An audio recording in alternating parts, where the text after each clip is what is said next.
A man can only produce a load every 30 seconds and blah, blah, blah. Yeah. 30 seconds. It's not trying hard enough. Yeah. Welcome to SinCast, presented by Cinemasins.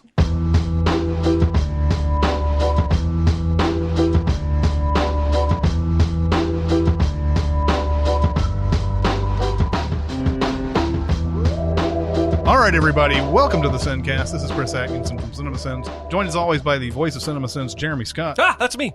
Yeah, that's Jeremy. And for music video sins, Barrett Scher. Hello, is that your horrified I was jump trying scare to be voice? in the mood. Yeah. Very nice. Yeah, it's a jump introduction. Yeah, there you go. Yeah. And we have some special guests here today. Yeah, baby. Yeah, from the horror version, we have Jen. Hi. We have Todd. Hello. We have Mikey. Hello there. Hey. Hey! He's fancy.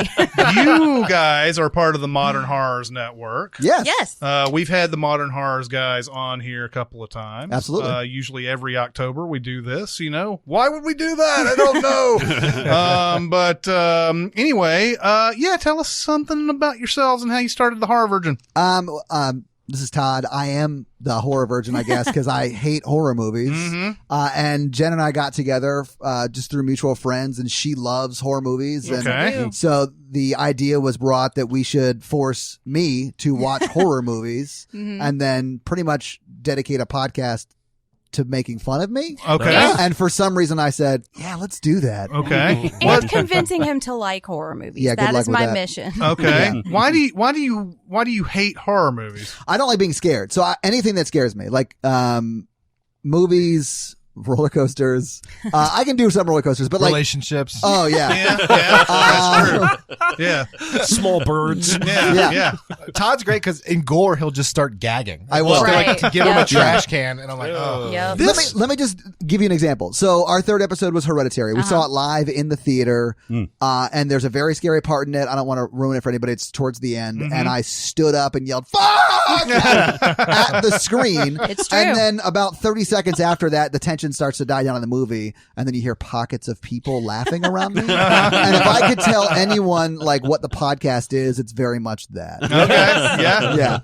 And then we got back home to record We don't have Into to the talk about Pod this. And our friend had a giant Spider-Man in the top corner of the room. And we couldn't figure out how to turn the lights on, and Todd freaked out. It was very funny. I get very scared. See, this is great to me because it I don't know what it is. It makes me feel right with the world that there are people who get this scared Yeah. about horror movies. I am the complete opposite of this. Oh, yeah? Yeah. I mean, it's always been just too unreal for me. Yeah. That I just never have gotten to that. But the fact that you can, that's amazing. That's fun. Yeah. So my girlfriend is like that. She does not care. Like the scariest movies she'll laugh through. So there are sometimes when I'll text her, and we record at night. And so I'm coming home at midnight or 1 a.m. I'm like, hey, can you turn all the lights on and meet me at the door and stuff like that? Because I am scared to walk from my car to the apartment. Wow. It's worse than that because I'll laugh the whole time, and then Todd will be like, "Can you go to the bathroom and look behind the curtain?" That's true. The shower curtain. I really wish that hadn't happened recently. That was 3 weeks ago. And it's like a child's bathroom with frozen stuff. And I'm like, Yeah. no one's behind Olaf. You're good to go, Toddy. But Elsa, she's pretty scary, She's got man. powers. Yeah, she's very icy, That's just what like the she women in your life. Suck it, Mikey. All right, I love you guys. Both fictional. Women and in your life. Yeah. Let's talk about your relationships.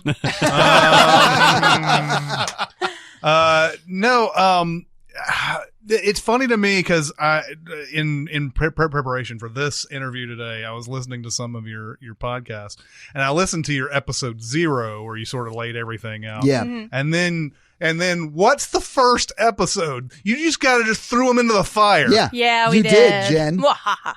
What was the first episode again? The Exorcist. Oh, Yeah. God. It's like here's somebody who really hates and is scared of horror films. Let's start with The Exorcist. And specifically that spiritual horror. The first movie I ever watched when I was a kid was The Omen. Well, the first scary movie was The Omen. So it's like sort of in that same realm. So I'm specifically scared of that type of horror. So naturally they were like, yeah, we should start them off with The Exorcist. I have heard this too. I've heard some people who they have a split on their horror stuff where it's like, as long as it's not supernatural, they're fine.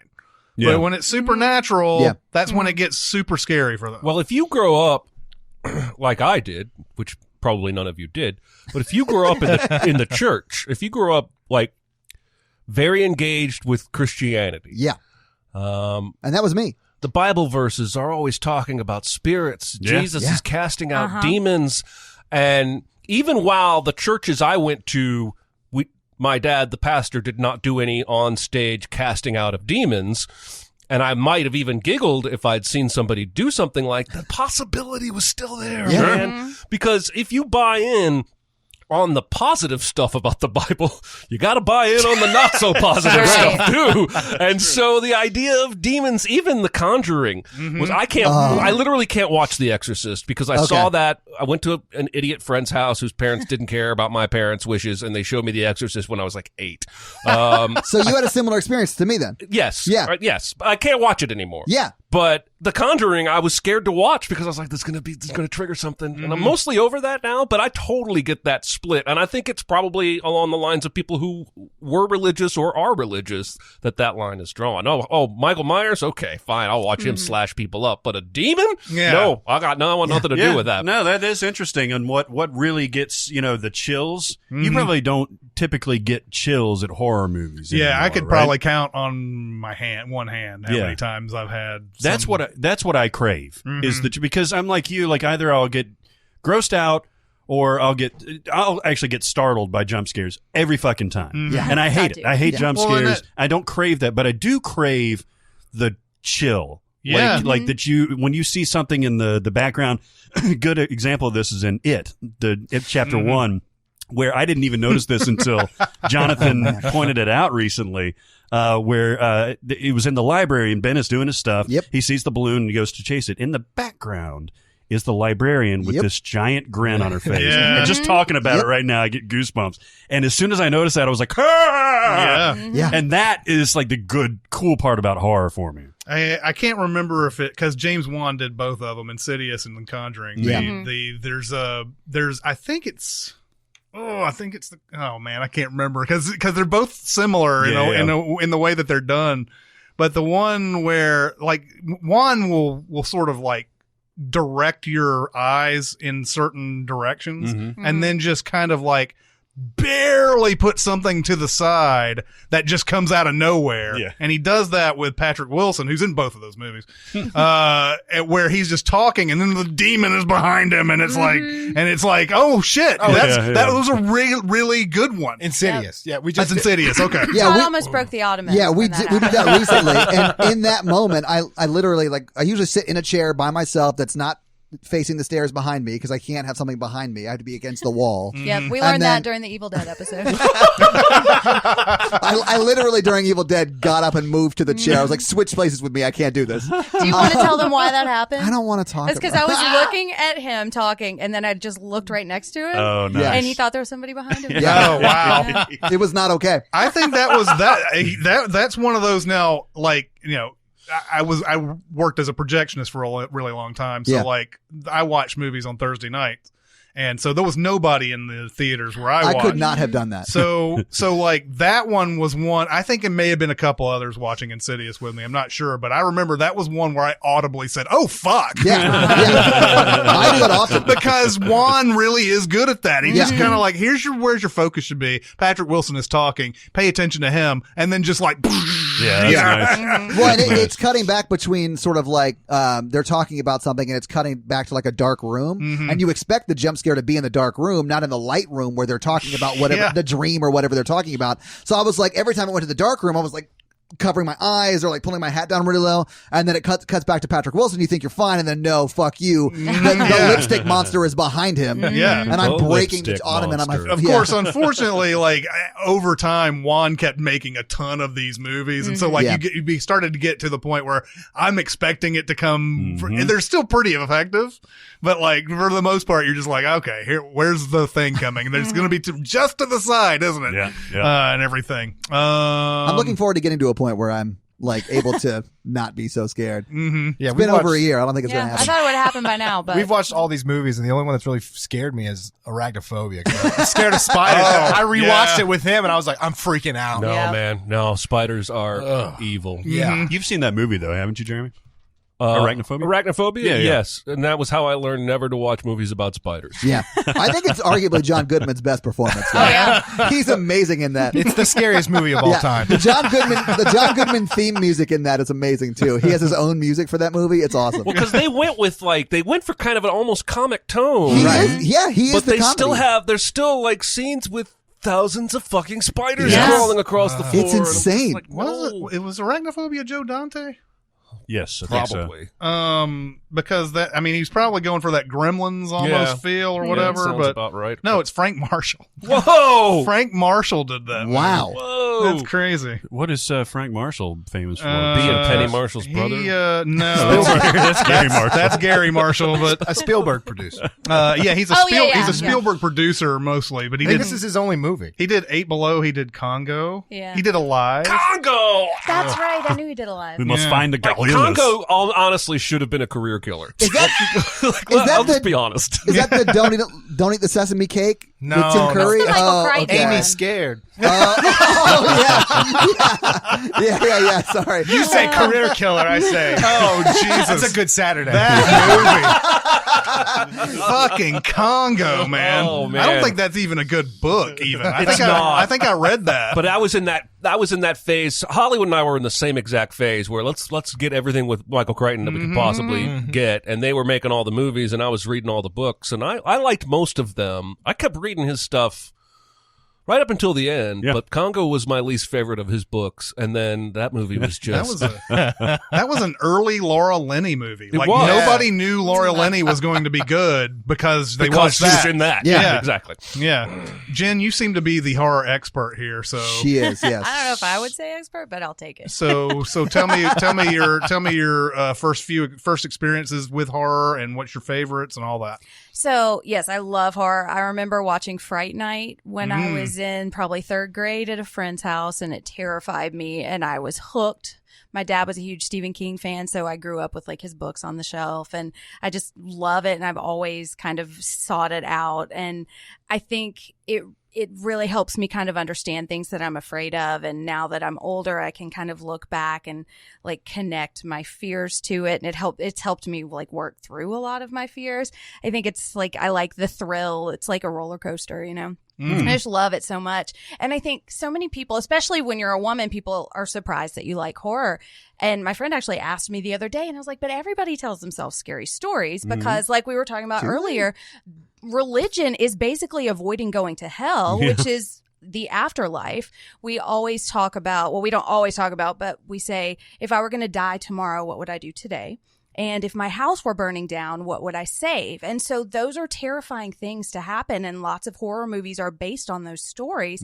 And that shows us what we care about. And it shows us who we are. And I think that's why I love horror so much, because it's shown me so much about myself. And I've watched all of these amazing female characters like overcome these really great things. And it's given me a lot of strength. And it's fun. Yeah. That's like the most reasoned, thought out answer ever on this Yeah. podcast. It kind of I'm is. thinking about editing it out because it's so out of place. Yeah. It's like when It's too good. Was it like the Sex Pistols came back after so many years and Johnny Rotten was like, oh, we're just too good at these instruments now. We need to go back and learn how to be bad at them. Just kidding, obviously. But you know what though? I think though, and this is me sort of talking out of my ass, although there's some data to back this up. I think more women watch horror movies. A lot more Than women men. than people think. I'm not exact. I think it would probably be pretty close, but that's one of the things that they started to realize in the 80s was that a lot of these horror movies, the audience was women. These movies that they were saying hate women and are like abusing them and exploiting them, but women were a big part of the audience. And I think that's because my feminist idea is women deal with terrifying situations every day that we don't really get to talk about that much, and we're in a time now where we're talking about it a lot more, but this was a way for us to kind of explore those fears and watch other women overcome them and like join together. Like the final girl is my favorite character trope in all of cinema, and that's one of the main reasons that I love horror. Yeah, there's a I mean, that's the thing, right? Most of the time women are the heroes of these movies. Yeah, it's a very feminist genre. Right. I was just watching Halloween the other day, the original Halloween, which I was saying earlier, I did not realize the brilliance of until finally just now this viewing. And Laurie kills that motherfucker twice before Loomis gets to him. Yeah. And I mean, she's just like a frightened babysitter, but she's like, you know, basically like Mama Gorilla. Yeah, with a knitting needle. Mama Gorilla. You got to stop thinking about Congo.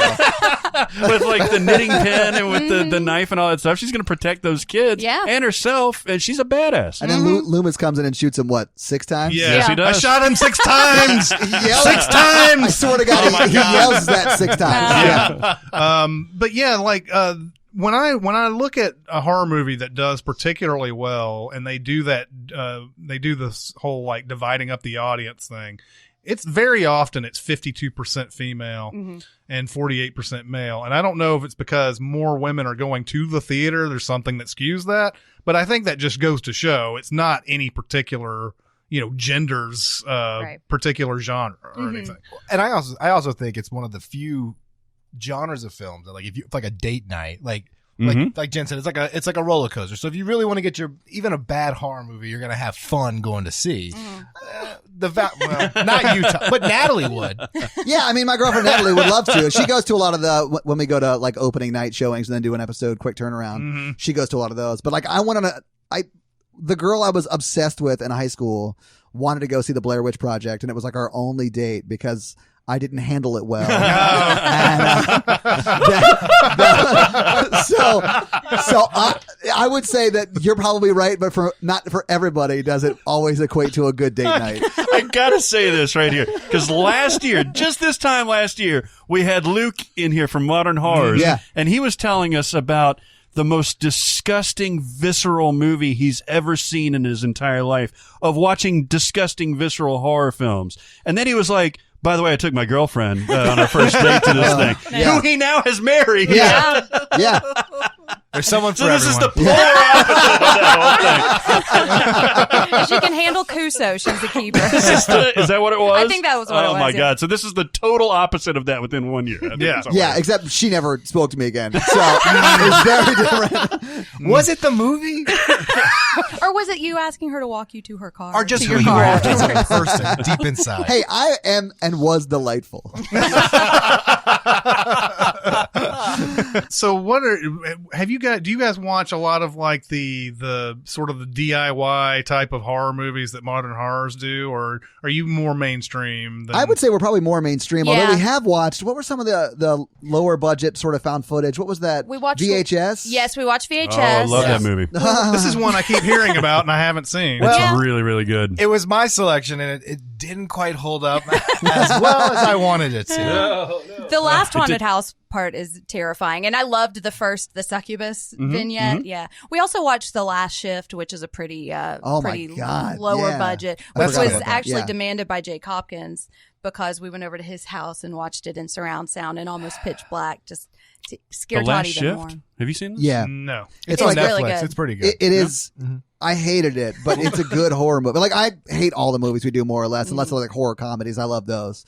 But yeah, it's one you should watch. Yeah. Are you getting to the point where you can appreciate these movies now? Even though... Yeah, I think so. I mean, I can say, I bet horror fans love this movie, but I hate this movie. And that's usually like the best like The best compliment. Yeah, you the can best give a compliment movie, I can give it is that I hated it. Yeah, because it means it terrified you. Yeah. Jen and I take turns picking the movie, so every once in a while I'll pick like a fun movie that I think Todd will like.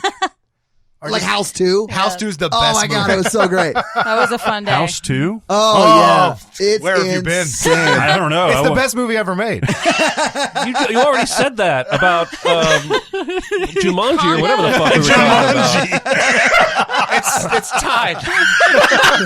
There are a lot of movies tied in Mikey's head.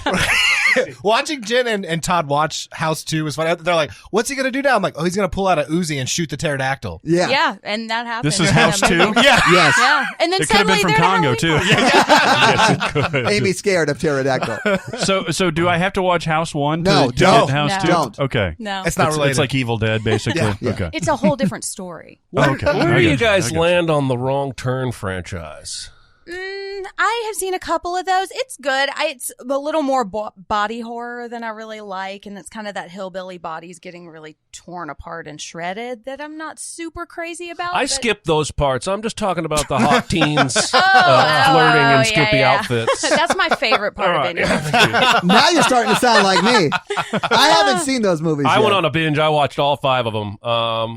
There are 5? Yeah. Well, there's 6 now, right? They're making a 6th one now. Even wrongier turn. Yes. The first one The is really wrongest the turn. one Yes. that has the budget and Eliza Dushku and, Yeah. and the Yeah, that cast. one's pretty That good. one's enjoyable. Okay. And pretty decent. Yeah. I don't think any of the rest of them are any good, but I love this is the thing. I'm very much like you. I don't like horror. Nice. This Cinemasins gig has gotten me watching a lot more of it. Yeah. And I'm starting to get into it a little more.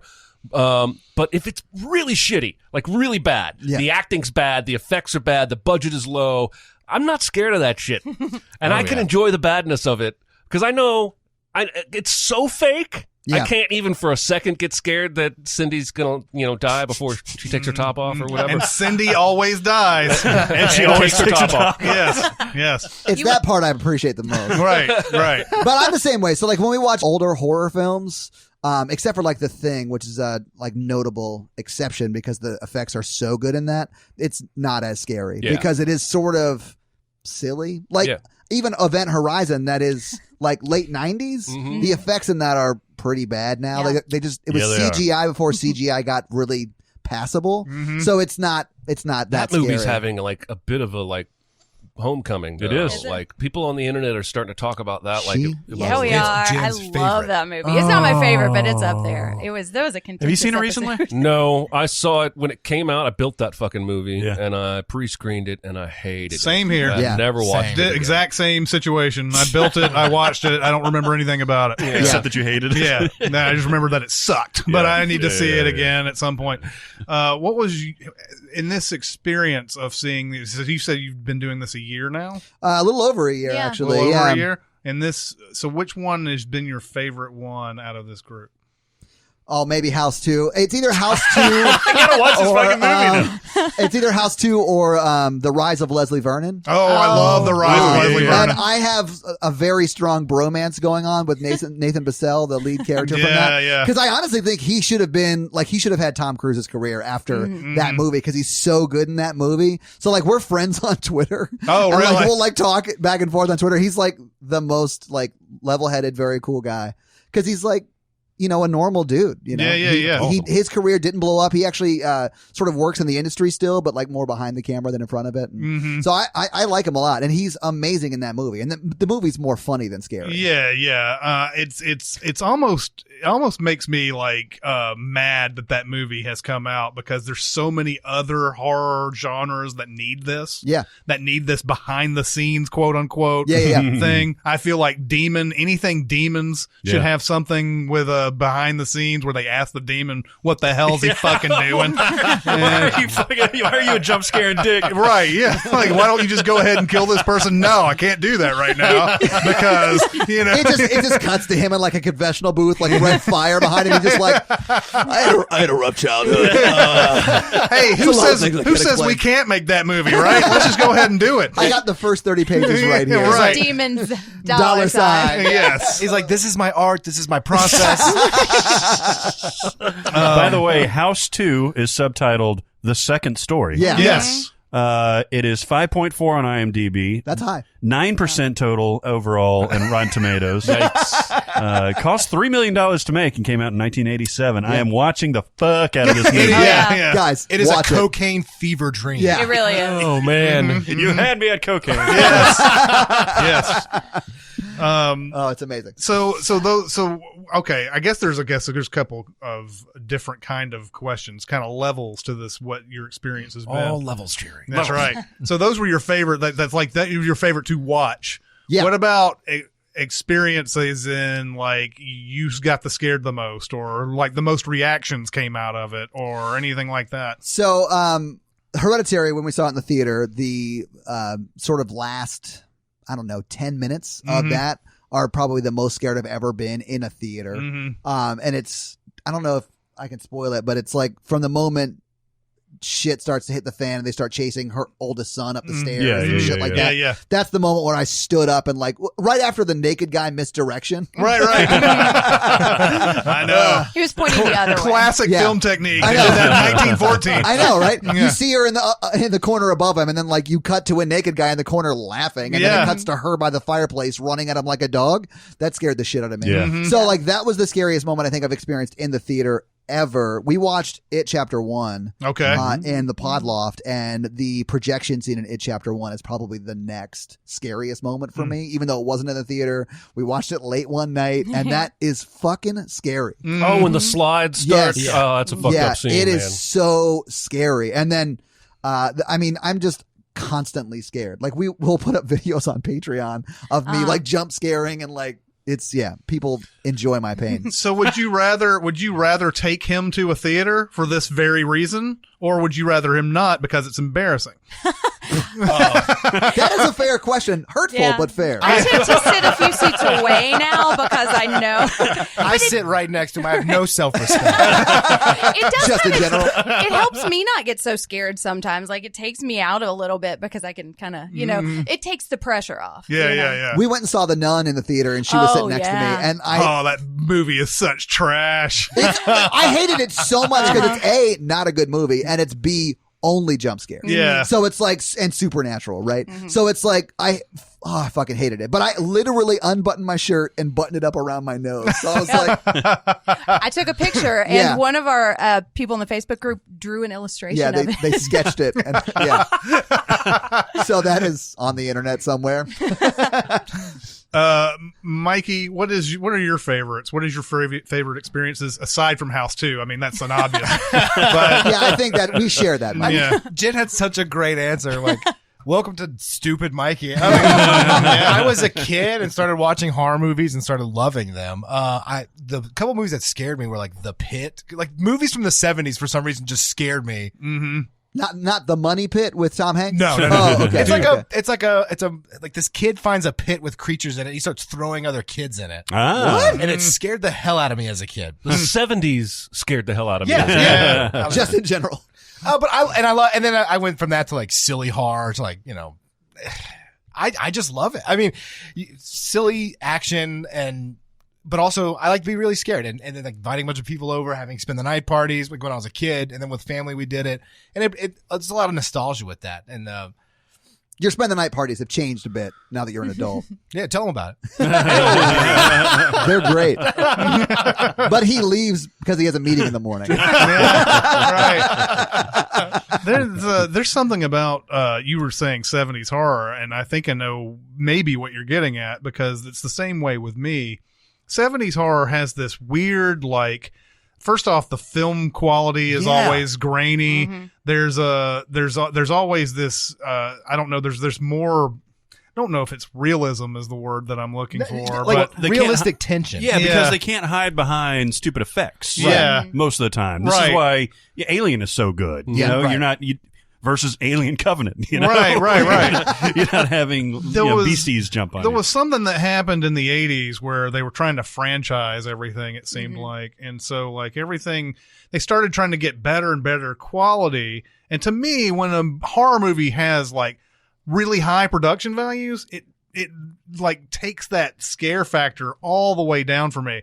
And I'll sometimes hear, and even the modern horrors guys, they love that great cinematography and everything. I'm like, yeah, The Conjuring looks great or whatever. And The Conjuring's a bad example because that's a decent movie, but like when something looks great to me, I just generally get out of the whole horror thing altogether. Well, that's the beautiful. I've talked about Midsommar a lot this morning, but that's the beautiful trick that I think it's Ari Aster. Ari Aster. Yeah, Ari Aster. Ari. That's the beautiful trick that he played in that movie, is making the daytime horror legitimately scary, at least to me. Yep. Yes, he relies on gore at certain times, but just the conceptual stuff that is just unsettling, and it's all right in front of you, and it does have the high production value, and that's the exception to the rule. Yeah, for sure. I guess so. Yeah, for sure. Those 70 movies, it just feels like you're watching someone's nightmare. Yeah, they seem almost snuff film in a way because they're so grainy. Rosemary's Baby was the 60s, not the 70s? 68. 68. But there's almost no scary visuals in that. Like that when she's having that nightmare, realizes it's all happening. But for the most part, it's like, I mean, if you just wrote down what's happening on screen, it's like a married couple moving into a new apartment. Nosy neighbors. Really, it's the Rosemary's Baby is everything that you realize afterwards informs you of what's been happening this whole time. I mean, that scene where her husband is just like, well, you were so drunk, I went ahead and did it anyway. Oh my God. And I was like, that's like horrifying. Yeah. And then you realize the whole reason for it and everything, and it's like, wow, this is even more demonic and evil than I thought it was. Like, it's evil in the first place, but now it's like even worse. I think even we were talking earlier before you guys were in here about Halloween with our live Patreon thing and about how he's on the fringes, right? And you feel his presence. I still feel like a lot of that was because of when they made that movie. And as the franchise goes on, effects get better, fake blood gets cheaper, and it turns into this slasher series, whereas in the 60s and 70s, you had to sell your tension with ideas more than with scares. It's this idea that I've always thought about with everything. Like when Star Wars came out, everybody tried to come out with their new Star Wars. Well, you liked these couple things about Star Wars, right? We'll make our whole movie with those couple things in it, and realize that the ingredients aren't the same. It doesn't make that movie good and everything. And Halloween is one of those where they went back and like, let's copy people love Michael Myers. Let's do Michael Myers. Right. And then they don't really think about all those little like things where he's just right on the edge of the frame. The camera just shows him for a bit. And then it just kind of like, now it's disappeared. Where is he? Yep. And it's never and the more that. backstory they added with him, the less scary. When he was just like a random guy just coming to kill everyone. Like, it's like, that's your nightmare. It's just like random psychopath in the street comes in and stabs you. Yep. Yeah. But the more backstory they added with the more movies, it just felt like it got less scarier. Yep. Right. Yeah. Just like Joker. What? And Congo. Yes. Yes. Joker scared. Yeah. Just like when Jared Leto called his agents at CAA to complain about Joker. The I Todd want Phillips Joker all of movie. that to be true. I know. I want all that to be true because that matches pretty much what I thought about Jared Leto. Me too. And yet I also kind of get his point. Like, they did kind of like say, you're going to be the Joker at times. There were movies in development for him. Yeah. And then here comes Todd Phillips with his little indie project that's going to earn $800 million in 2 weeks, and Jared Leto's fucked. Yep. Yeah. Oh, yeah. I want all of that to be true. Have there been any good horror movies this year? No. Yes. What would Oh, you my say bad. are good?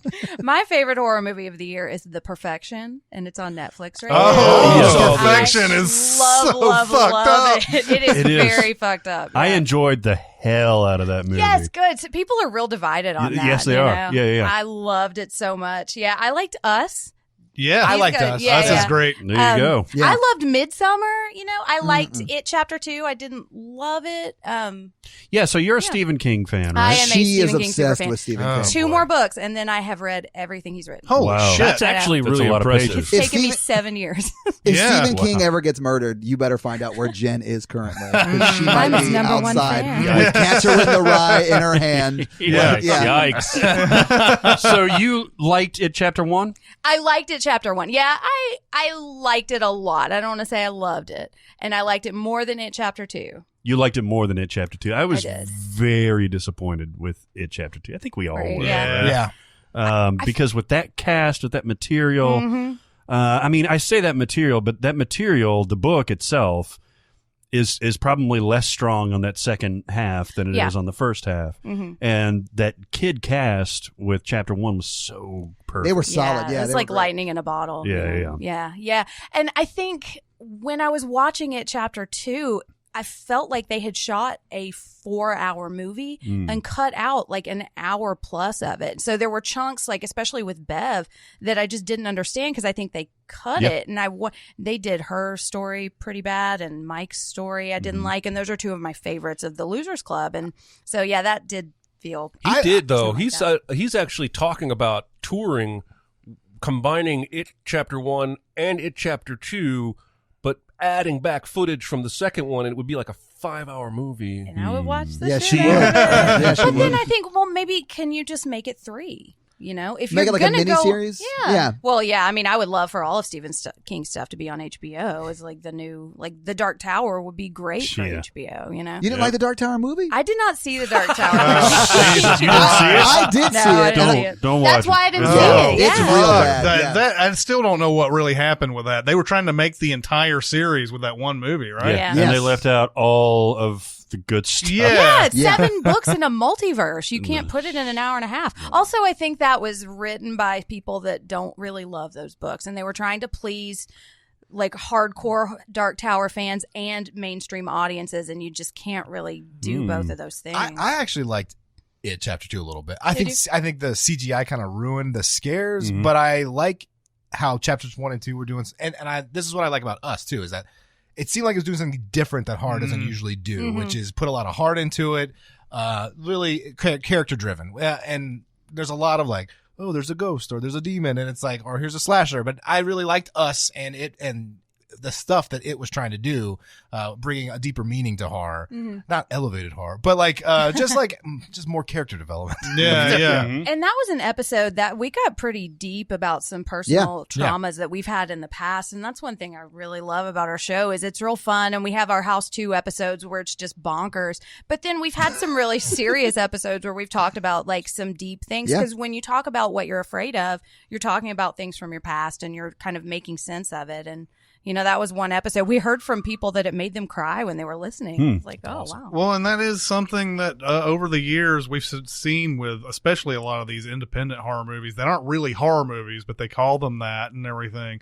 They all have some sort of comment, or they're more commentary or socially conscious than most movies that you see. Yep.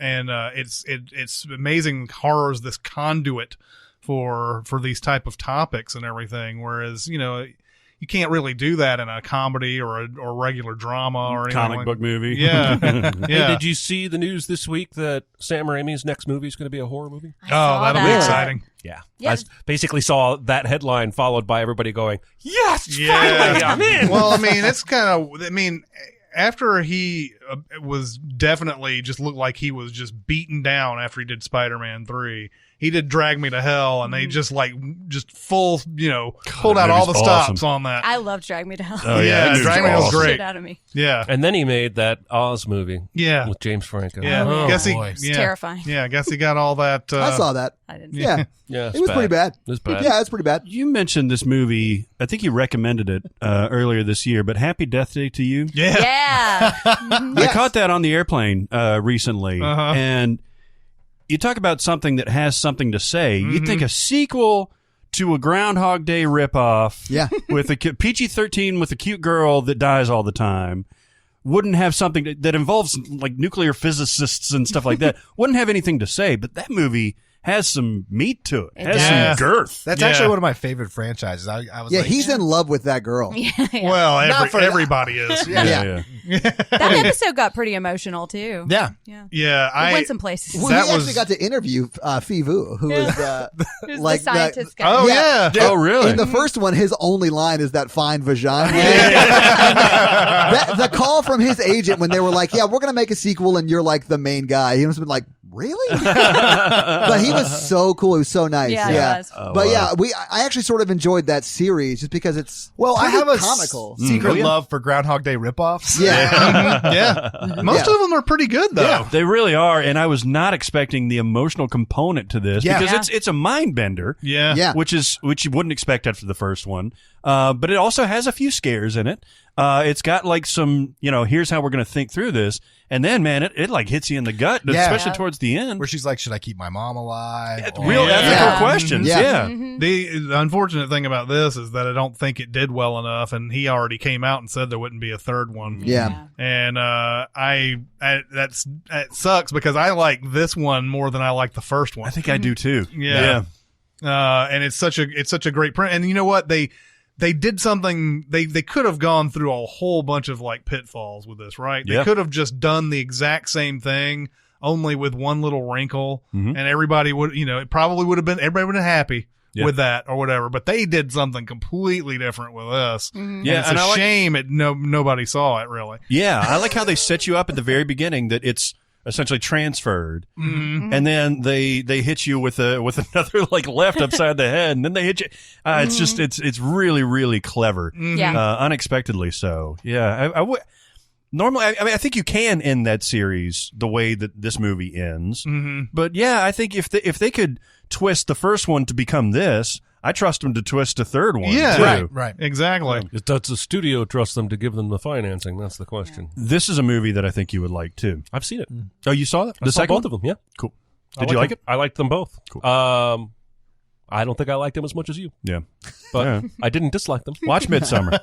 All I came away Don't all I watch came Midsommar. away with was that girl was great, and Yeah. I want to see her in more stuff Yes. because she Great. was really engaging. Mikey wants to see her with less stuff on. That fucking scene, that Hey. skydiving scene where they cut to that yeah. thing, and she's just like, Yeah, it's amazing. Yeah, I mean, who can sell a suicide montage to like working for the weekend or something? I do have a huge crush on her.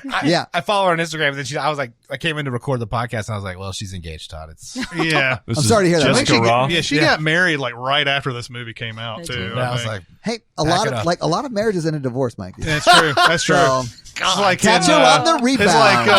It's like when Harry Met Sally, where they're asking, they're asking Carrie Fisher, Carrie Fisher's like, so is he on the market? He's like, oh, he was married 7 years ago, and he's like, well, he might not be married anymore. Yeah, exactly. what are y'all's favorite horror franchises? We actually answered this on Patreon. Well, at least one movie. I don't know about a franchise, but the original Halloween is my favorite horror movie of all time, mainly because of that whole use of the frame and everything. It's ingenious, and no one has ever really copied it. I don't think. I don't feel like anybody's copied it in any big movie. Maybe it's been done in other horror movies, but like just the idea that he's always lurking on the edge of that frame, the way they shoot that. You don't see that anymore. You don't see people doing stuff like there's something in the background, making you always look at where making the frame something sort of an active experience where you're just like, No, you get an orchestra hit now and triple zooms in on his face. yeah, You see him? You see him? He's right there. He's Right. scary. And there's just several moments in the original Halloween where he's just in the background somewhere. Yeah, and it's you're just super like- subtle. Yeah, Well, even the more audacious things where he sits up in the background when she's like recovering, that legitimately gave me that chill feeling, even though I'd seen it a million times the last time I watched it. Franchise wise, like Scream started off really well. I thought like Scream and then Scream 2, but then I hate Scream 3. I do too, yeah. Scream 4 is not good at all. And then of course they tried to make a TV series, which I saw season 1 of, and it wasn't very good. Yeah, I saw a couple episodes. I actually guessed the killer like episode 2, so I was like, but Was it Emma Roberts? Wasn't she in Spoilers. that? I think she was. That's in Actually, 4. yeah, she's in 4. Spoilers. But I don't remember. The entire cast is on the poster of every movie, so you know who dies in the previous one. That's Nice. true. That's That's fair. true. Yeah. good. No, it was just, it's some character that comes up and starts talking. I mean, it's like so freaking obvious the way I was just like, oh God, this is so ham-handed. It's ridiculous. Yeah, Scream started off really well. I was in my early days of movie theaters when that came out. So I got to see, the original Scream. We were the only you guys are familiar with the area, so I don't have to but you may not be familiar with these theaters. I worked at Williamson Square 8 in Franklin. Oh yeah. And which is no longer a theater. And we had to compete with the Cool Springs Galleria 10, and that's no longer in existence. We had to compete with them for movies, and we got Scream and they didn't. And it's because they didn't think Scream was going to do anything. But I think because it was such a hard, it wasn't like in a place like Cool Springs Gallery, and it was in a place like here where, like at my theater, it got that word of mouth and everything. If it had been blown up into a big theater and everything, I may have never gotten that kind of cult following and everything. And we had sellouts every night on that thing. It was just great watching crowd reaction. That's one of my biggest crowd reaction movies ever. And then when we got Scream 2, it was a big thing too. I didn't like Scream 2 as much, but I thought it was good. Yeah. So it played off of that crowd reaction thing too at the very beginning. When I worked in Illinois, I worked at a theater called the Paramount that had one massive 1920 restored 1,000-seat auditorium, and then 4 little tiny ones. Awesome building. It's still there.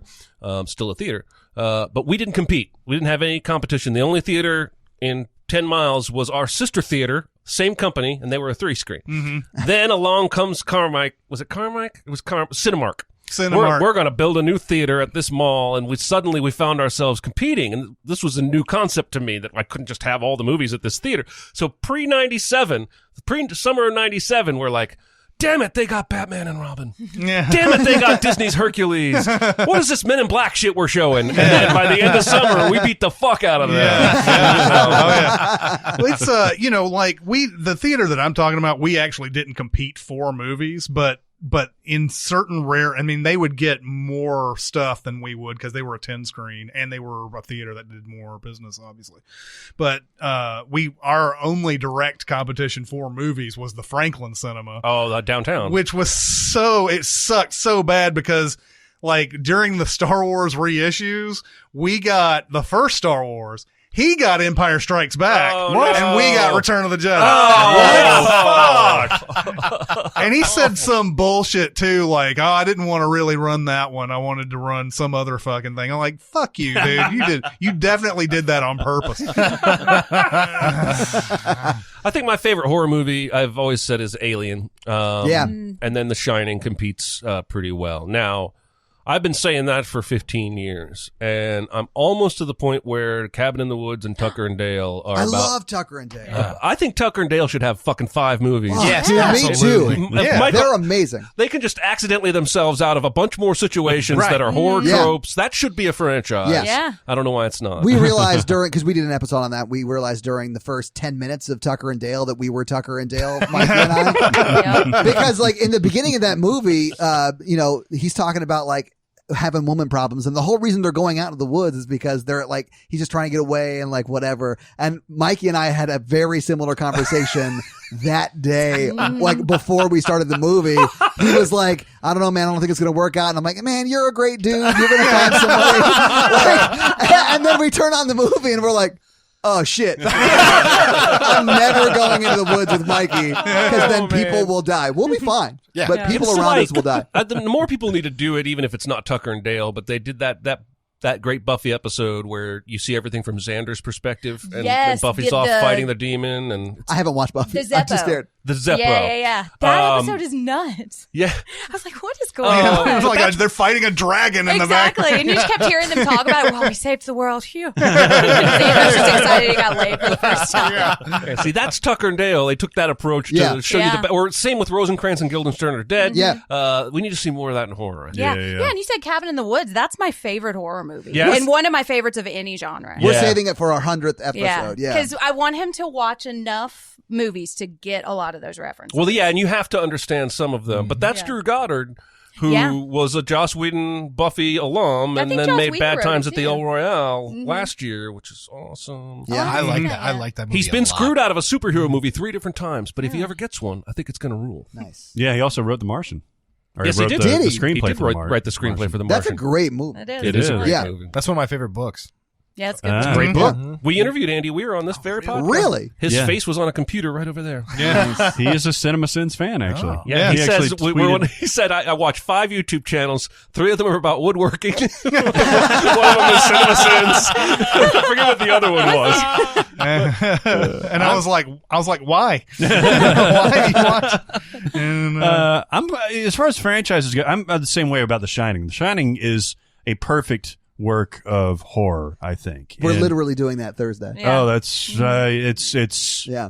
it's sublime. I just rewatched it recently, and it almost makes you want to see Stanley Kubrick have done more horror. You know, because yeah. he's so meticulous that it would have been perfect. But also, and I'm probably the minority here, I'm a sucker for the found footage stuff. I love found footage. I loved Cloverfield. Mm-hmm. I loved the first 2 really Paranormal Activities. Mm-hmm. And I love Blair Witch too. There's a certain, even when you rewatch it, it's still unsettling to me because it's not necessarily jump scares, even though they are, like the screams and the things that you can't see. That's my shit right there. Have Yeah. you seen That's right in there. Grave Encounters?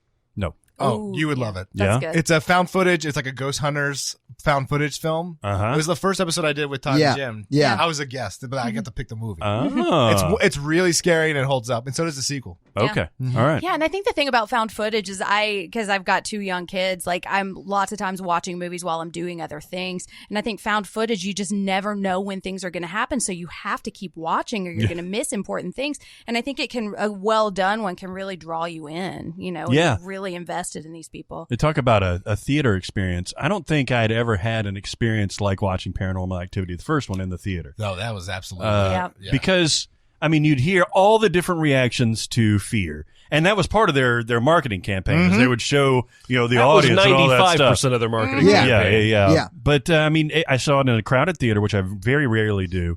You could hear people laughing. You could hear people laughing because they were trying to act like they weren't scared. You could tell the difference between those laughs. You could hear people shrieking. You could hear people saying, fuck you. Yeah. That would have been me. Except for me, it was the Blair Witch Project. But yeah, that was Yeah. me. Yeah. Or screaming like, ah! Like that kind of stuff. that reaction, I think I saw the first Paranormal Activity with you, maybe. Oh, yeah, I think so, yeah. But like that reaction that people had to seeing her standing there while it was fast forwarding and it was like 7 hours. That's the chill. You That's- don't need jump scares. That Right. was chilling. Yeah, that's the one that where you just heard this guttural like, oh god, Yeah. in the theater. And everything. Oh, it's so great. Yeah. I like found footage. There's just a lot of like bad ones There that is. came out. Although some of the ones that I think are bad, some people like Quarantine and. Oh yeah, I don't mind Quarantine. I understand the reservations with Quarantine, but I kind of like that movie. And obviously, Paranormal Activity wore out its welcome. It just kept it to let's go back in time even more. And it was like prequel after prequel after prequel. Yeah. Because they couldn't do anything after the first Right. one. And so and there's a few that I'm not thinking of right now that are just not. They're not very good, but The found footage stuff? Yeah, I like the format a lot, especially the way they did it in Blair Witch Project, just because. And that's the thing. That Blair Witch Project wasn't going to be everybody's cup of tea. There were going to be people who came out of that going, "Oh, this is stupid. There's not enough, there's not enough blood and gore, or there's not a monster that I can see, or anything like that." That's the type of horror that I love. yeah, man. If you can make a dude standing in the corner Oh, man. of a basement that's scary, you've done your Yeah. fucking job. Exactly. It's that's the most ridiculous thing that you can think of as a finale. But man, I got freaked out. I feel like I say this every time we talk about this movie, but what really sold that movie as being scary was that sort of underground life it had before it ever hit theaters, where people were passing around VHS tapes and watching it in viewing parties at home. I had a girl she played guitar and sang in my terrible Christian rock band at the time, she was absolutely convinced it was real. Yeah. Yeah. Even when we were breaking down everything, it's coming to theaters in 2 months. It's it's got this company's money behind it. No, man, did you see? Like, she was convinced. I remember that, they had the big thing that they always talk about is the website that they put up for it. Yeah. And it was showing crime scene photos, quote unquote. And like, here's an hour by hour thing of what we know happened to them that night. I went to the IMDb and it would show the 3 actors and it would show them as deceased on the IMDb. That's incredible. Yeah. That's a fun chapter in that 1999 book, by the way, because they couldn't participate in any marketing whatsoever. Right. And meanwhile, they're actors who want to be working actors and they couldn't go out and say, hey, I'm in this movie what at the most crucial time. I know. And they couldn't get paid for it. They couldn't get the back end of the profits and all that stuff too. So they got screwed. Hey, Heather got another movie. What did she do? I don't remember. Wasn't she in Loser? She was all prettied up. Was she in Loser? Really? The Mina Savari, Jason I think Biggs? so. I'll look it up real quick. But, So on IMDb, when it said deceased, it was really just referring to their careers and not them. Yeah. Right. Oh, it's almost a tragic story. There's this book, Best Movie Year Ever, 1999, that Chris and I just read. Yeah. And there's a chapter about the Blair Witch Project that goes into this story about how they were hidden from view because they had this marketing strategy. Yeah. And like one of the guys descended into like a drug addiction and they couldn't get work. And the biggest movie of their career, they had to be dead to promote. Oh my God. So there's this movie called Cannibal Holocaust, which is I've one heard of of the that. first found footage movies, and it's back in the 70s, and it's exactly what you think it's going to be. And so he did the same thing. What's that, Jen? Well, let's just say there's eating of people. Nice. But he did the same thing because it was a found footage, and he had in the contract that his actors had to stay away for a year. And once the movie came out, it was so convincing that he actually got put on trial because people thought he had murdered his actors in the movie. Wow. And so he had to pull them back so that they could testify that they were still alive. I've actually seen some of that movie. What? Did you look up the movie? Boys and Girls. Boys and Girls. Yeah, Freddie Prinze Jr. and Claire Forlani. It came out the year afterwards, and I remember her being in the trailer, and I was like, "Oh wow, like, she doesn't look like she's got all that shit all over her anymore." Yeah. She finally found a Kleenex. Yeah. But Jason Biggs is in that. That's why I thought. That's why I thought it might have been Loser. But let me ask you something that I'm personally curious about, and these two guys are going to have to face this decision soon. Does your love of horror movies translate to haunted houses? No, I love haunted houses. See, I think that's fascinating. Yeah, I hate all of them. Well, so. you don't like Yeah, horror yeah, movies, no. but you love them, not haunted houses. Yep. You love both. Yeah. All right. I'm Yeah. dead inside, so like nothing. Nothing is like.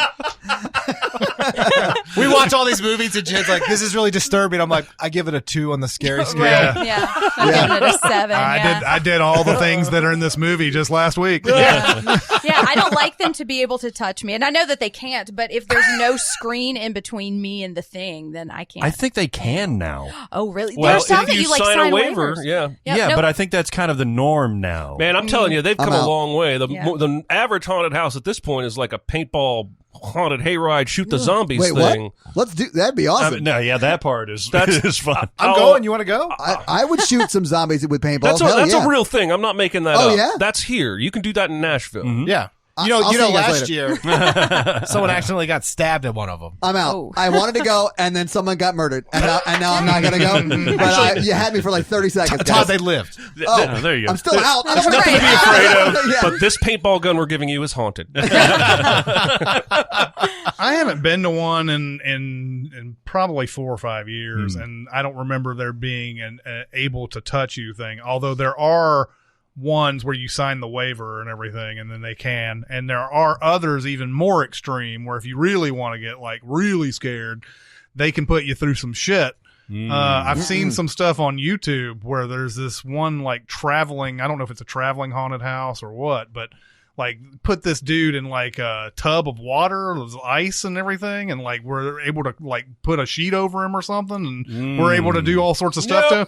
And they were like, like you have to, if you want out, then you can say whatever the safe word is. Sea cucumber!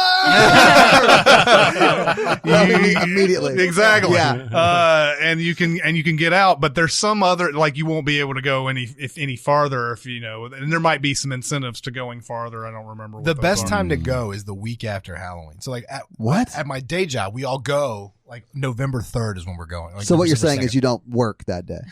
Like- It's a weekend. All right.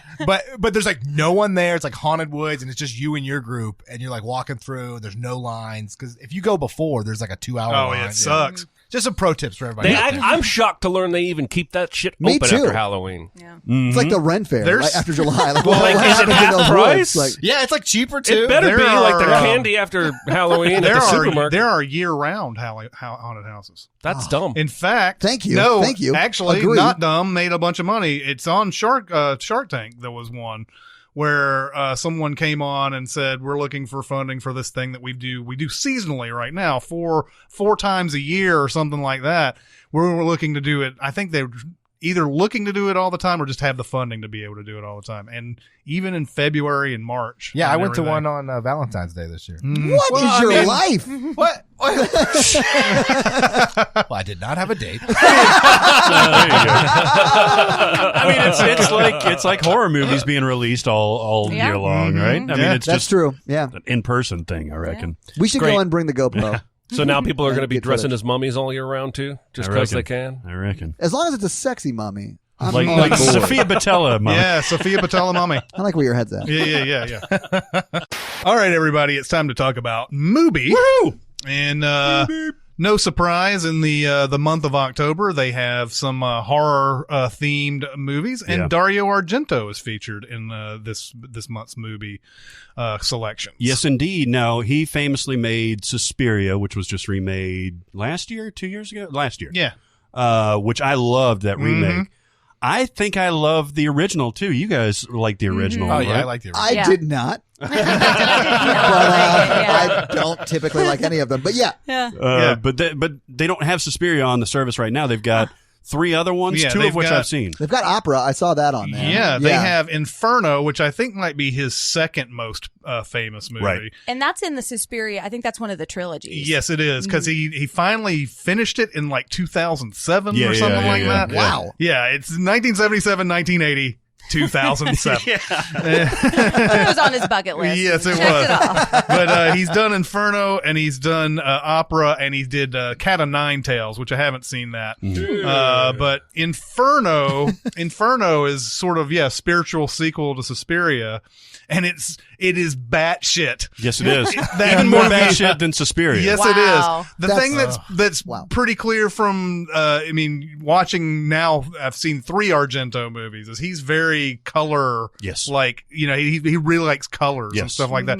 And that's what Inferno is. It's very colorful and like everything is just like solid and lots of like deep reds and things like that going on in it. And it's a very interesting movie, but it is also batshit. It is. What's crazy is you're absolutely right. It may be easier to follow than Suspiria, especially if you kind of have an idea of what that universe is, because it's all about Mother Suspiriorum and all that stuff, and Mother whatever the next mother is on this one.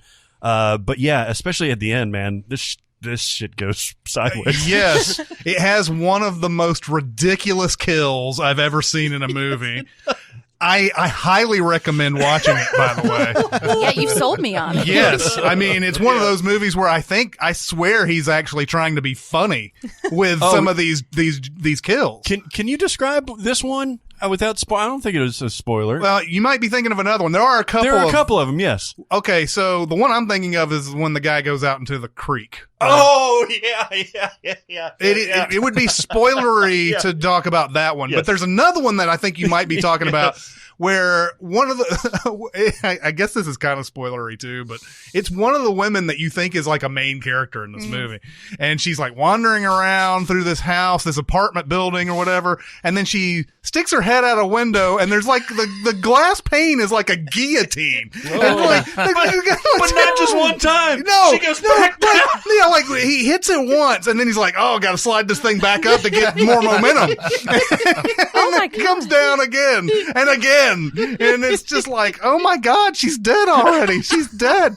Oh man. But what I actually really, really enjoyed opera, though. Now, Opera's amazing. I love opera. I had seen it back in, it's 1987, so I had seen it back in the day.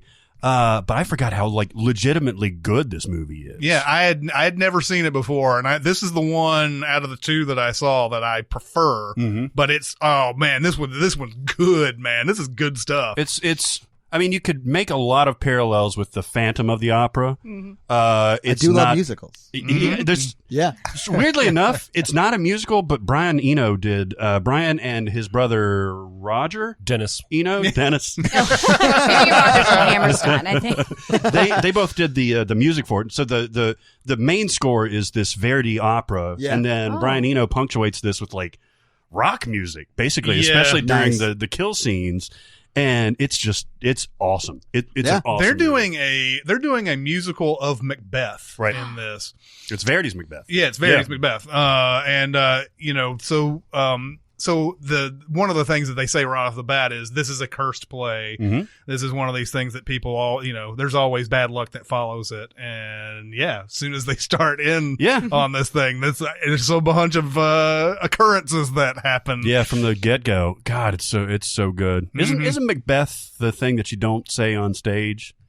Like there's a word that you can't invoke when you're on the stage, and I think it's Macbeth. Oh, okay. So they take that and they make it into an entire movie, basically. I'm pretty sure what you're thinking of a line. That's what you're not supposed to say. That's true. Shit. Or good luck. And then, Barry had a whole thing about doing Lady Macbeth, I think. Yeah. There's a whole scene that is apparently a big trip up for actors, but I don't know if that's the out damn spot one. Yeah, I think that's what it is. I can't remember. No. It's the sound of fury, full of sound and fury, signifying. That one. Yeah. Okay. Yeah. But anyway, yes, there are, and it's not just horror going on right now. Nope. You have tons of other stuff on there that's worth watching. Yep. There's a documentary called, Did You Wonder Who Fired the Gun? Oh, yeah. There's a documentary about, a man who has realized that his great grandfather has killed an African American man back in the day and got away with it. And so now, either by guilt or whatever, I don't know if it's just something he feels he has to do, he goes to this town in Alabama to document what he can about what he can find out about the his grandfather owned a grocery store and he shot him in the I really wanted to see that. And it's on really MUBI. good things. It's on MUBI right now. He starts off with the parallel of this story and To Kill a Mockingbird, and he's talking about how To Kill a Mockingbird set in the 30s. This is set in the 40s. This is both a small town in Alabama. This is a small town. He says the only thing that's different about it is that Gregory Peck, as good as he is and as heroic as he is, isn't really human. He's everything he does is perfect. Whereas in this story, nobody is perfect. Right. And it's another one that's on there right now that's worth watching. And they have a ton of stuff right now. It's just great. Pull buddies Norfolk. Yeah, there you go. If you've been waiting this long to sign up for MUBI, you can go to MUBI.com/cinemasins, MUBI.com/cinemasins. You get 30 days free. 30 days free to absorb, to ingest this goodness into your body. Yes. And God bless you if you do, because it's free and it's awesome and you're going to love it. Go to MUBI.com/cinemasins, especially right now. So this posts right before Halloween. You're in the Halloween spirit, so we want to get a couple of scares in there. Get you some of the Argento stuff and sign up, and it's going to be fun. Yes. MUBI.com/cinemasins. Do we want to go to recommends and warns and stuff like that? Let's do it, baby. Totes Amazeballs. They're great. It won the Academy Award. Oh, for what? For best movie ever made. Anybody of our guests wants to start? Want to do a recommend or a warn? I've got some recommends. All right. Do it. I want to recommend, speaking of haunted houses, Hell House LLC There are 3 of them. Skip the second one. So that's my warn. I don't think I even finished it. But the first, it's found footage inside a haunted house, and they're preparing the haunted house to open to the public, and it's really well done. Yeah, I really enjoyed it. Not to be confused with Hell Fest, right? Right, yes. This is Hell House LLC. Okay. Is this an anthology series or something? No, or it's just there are 3. Three there are movies. 2 sequels. I think the first one is the It's best. pretty low budget, but it's still pretty good. Interesting. Okay. Also want to recommend highly Revenge and MFA are amazing. If you like. Is Revenge the woman gets very abused? Yes, they are rape revenge movies, but they're told. Oh, that's right. Yeah, but they're told, they're written and directed by women. Yeah. And I feel like that's what lends them, like makes them more powerful to watch and not so exploitative. I keep hearing that is a good movie. Yeah, me and too. I remember Love it. we did a spring preview 2 years ago and brought this up, and I didn't have a good trailer for it. And I was like, it looks like I Spit on Your Grave Part 2, but I don't know if that's what it, and then after that, just heard nothing but great stuff about it. I loved it. It was my favorite movie of last year. Also, The Final Girls is great, and Tragedy Girls are good. So I kind of have I like the lady movies, The Final Girls is a movie? Yes, yeah. It's kind of it's a horror comedy kind of it's this mother-daughter drama where her mother starred in like a Friday the 13th type movie and then died, and she goes to see that movie on like an anniversary, and some mysterious thing happens and she ends up in the movie with her mother who doesn't recognize her. And it sounds really weird, but it's really good, and it actually made me cry. I've heard great things about that. Yeah, I it's have. really good. It came out a couple years ago? It did. Mm-hmm. Yeah. It's got Malin Ackerman and the younger Farmiga sister. Oh, Thaisa. Mm-hmm. Malin Ackerman is playing the mom? She is. Mm-hmm. And Thaisa Farmiga. Oh, yeah. Thaisa's not Vera's daughter? No, yeah. They're like 20 years apart. or something like that. right? Yeah, they're sisters. Yeah. Okay. And they're both very pretty. All right. I thought they were mother-daughter. Shows you how much I pay attention. We did when we did TV Sins for American Horror Story in that first season. I saw her and I was like, "Oh, Vera Farmiga's daughter, great!" And then I started doing some research and I was like, "Holy shit!" Yeah. Wow. Yeah. It's fascinating. It's crazy. I've got to recommend. Go for it. Bring it. I watched Little Monsters on Hulu. Howie Little Mandel and Monsters. Fred No. Savage? Oh That movie no! scared the shit out of me when I was little.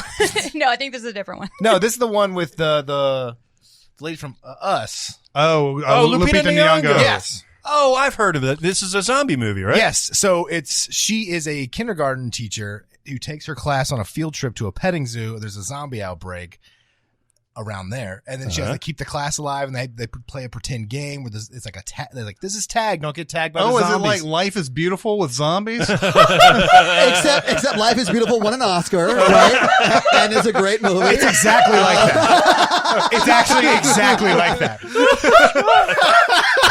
It's so true. I was like, this seems familiar. Yeah. And then there's a male character that I really like because he starts off as completely unlikable, and he's going just to hit on the teacher, and it's his nephew. But it was great character development. I was very surprised how much I enjoyed it, and I would recommend it. No, All right, nice. Look. All right, look. There was a book called Little Monsters back in the day, and there was a movie released in 1989 that played on HBO all the time that starred Howie Mandel as the titular monster and Fred Savage, Yep. and that's what I thought. As you the were doing. titular Oh little. my And god. the monster, He's blue, right? in the Yeah. bully's apple Yes. juice jar in his fridge. That is the only thing I remember about this fucking Throws movie. knives at the guy from I- across the room. I remember It's that scary. Fred Savage goes under the bed into the monster world Yes. at the end of the movie. Yes. Yeah. I watched that movie a bunch, but I want to see this new little monster. Both are good. What do you got? Man, if we're talking horror movies, You don't have to be horror movie. Doesn't I have to have be a lot horror of movies. warns. I didn't like Midsommar. I didn't like Pet Cemetery. Yeah, I didn't like Oh, Midsommar. the new one? Yeah. Of course, both of them aren't very good. Yeah, I didn't that like. ain't like that it. new I one's didn't like awful. Midsommar because it's like the only time I've ever seen a sex scene, and it made me uncomfortable. No. Oh, that's such a great sex.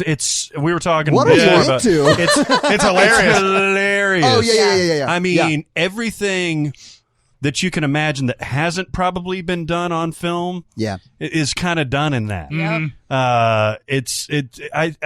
I understand why you don't like it, but I think it's hilarious. It I think is- that movie yeah. in general is much funnier than it gets credit for, just in general. Yeah.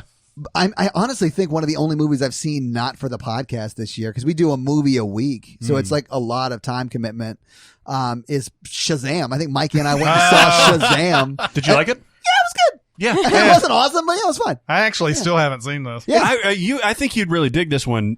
Especially, in fact, we did a sin about this in the Cinemasins video, where it's like, man, this movie is funny. It's really, really good. Why doesn't DC do this more often? So we still send it. But like, it's especially given the rest of the DC universe, like it's just 100% awesome. think it's the best DC movie. It is by far. I think so too. Which is watch this. not a high bar, but right. I think it's better than. I think it's more enjoyable than Wonder Woman. I really liked Wonder Woman a lot. Yeah, too. I thought Wonder Woman was good. This is just it's a different type of movie than Wonder Woman. Yeah. It's more, it doesn't take itself so seriously, which I liked about it. I like, well, can I do like TV too? Like The Boys, I thought was the best show of the year. It was so amazing. Cause it's like, that's what every superhero movie should be. Like if we're being honest with ourselves, like if I had superpowers, you guys all would be fucked. So like, that's what it would be like. I believe in people, Todd. I mean, I try to help people. Mikey. What? When you say Congo is the best movie ever made, you are helping no one. I like that I go in a huge podcast and just blow it immediately. What is the conceit of The Boys? It's like there are superpowers, right? People have superpowers and it's like they're just horrible people. Yeah, they make a corporation. Yeah. What if Superman was a dick and didn't listen to anybody? So that's Brightburn too. Yeah. Which I really liked. Brightburn didn't do well. I didn't see it, did. clearly, I thought but it got like 33 on Rotten Tomatoes. It like didn't do very well. I just but wanted I never saw it. Brightburn to be more of the kid was an asshole and not some alien doohickey zapped him and made him start being evil. Oh, that I sounds wanted it to horrible. be a kid that was just a dick. Right. And it wasn't. He was a normal kid. Right, And yeah. then the spaceship whispers to him and he starts killing people. Yeah, and then his parents immediately are like, let's murder him. No, So I it's wanted the good Spoilers. son with Sorry. superpowers. Yeah, nice. See, that could work. Yeah. The Boys, the guy who played Homelander, Anthony Starr, He's is so amazing in it. good. And yeah. I actually was sitting there. I watched the series somewhat after the big push for it So did I. and everything. And I was like, is anybody talking about this Anthony Starr guy? He's amazing. And I went and found other people who saw the show and they're like, what about that Anthony Starr guy? Right? And I'm like, oh yeah, I'm glad that we can share that. He's on a show or was on a show. I think it was in New Zealand or Australia or one of those further away countries that have like big Right. people. It's where hobbits actually exist. I don't know if they're real places, but they're on a map.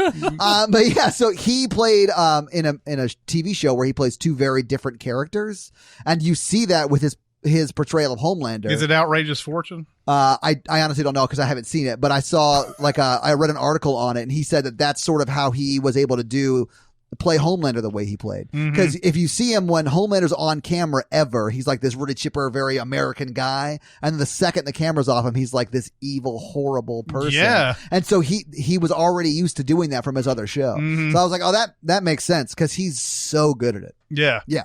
You enjoyed this the series? I did. I kind of knocked it out pretty quickly. Yeah. I think I watched Prime, it right? 3 days, Amazon yeah. Prime. Yeah. I watched the premiere of Watchmen. Oh yeah, we Oh, watched yeah? that I last saw that night. this morning. Dude, that It was was so interesting. good. Yeah. Yeah. If you didn't read the comic, though, I think you're going to be lost. I didn't read them. I didn't read the comics and I loved it. I did Oh, too. really? Yeah, like, I loved this it. is what I want to watch on TV Yeah. right now. It was really good. I mean, HBO, Amazon Prime, all of that stuff has ruined network TV for me. Yeah. I just me cannot too. watch it Well, anymore. you're probably like me now. When you see like an ad for something that's on NBC What's or an whatever, ad? and you're just Right. and Yeah. and you just see. Like the other day, I was watching a football game or something, and something came on, and it was like, "Oh, the Chicago PD fire Yes. and whatever." It's Chicago night. Yeah, and I was Yes. sitting there watching like the actors and like the situations. And I was like, "Fuck this!" Yeah. Yep. Yeah. Like, I'm Yeah. out. I just can't watch it. There's a billboard on my way here for that Colby Smolder show. Oh, It's yeah, on yeah, network yeah. TV. Was and it Boomtown? Yes. Yeah, And yeah. every time I drive past that, I'm like, poor Colby Smolder. Yeah. That's what I think of network TV Yeah, now, is right. that I think you settled it. You couldn't get on an HBO show, Yeah. so you had to do Now, granted, she's probably making bank. Yeah. Oh, She's yeah. probably getting viewed by millions, but from my perspective, like, network is dying because the people who are watching it are my parents. Yeah, Yeah. exactly. And if you like Young Sheldon, you're like 55 plus in my mind. absolutely, That's like- yeah. and I hate Yeah. you. Yeah, Yes. that is also, and You're ruining America. Right. You're worse than Hitler. Exactly. Yes. I love you. Sorry. He said Hitler. I know. We have a deal that he can't say things in the podcast, and that's one of the Pee Wee's Playhouse Mikey fun words he can't say. You know what? I actually think I heard you say something like, I didn't even say anything about Hitler. Yeah. And I was like, where did that come Because from? what he meant was we didn't have to edit him out saying saying bad things about Hitler. I want to make that clear. Yeah. Not good things. Yeah. You're high-fiving Hitler? All right. So I have, Where do we go from there? yeah. I was quoting the movie Game Night, Oh, no, one of our I patrons. love that. I love that movie. That's a where funny they high-five after they use Hitler as an example in the trivia game, and their opponent girl goes, "You're high-fiving Hitler."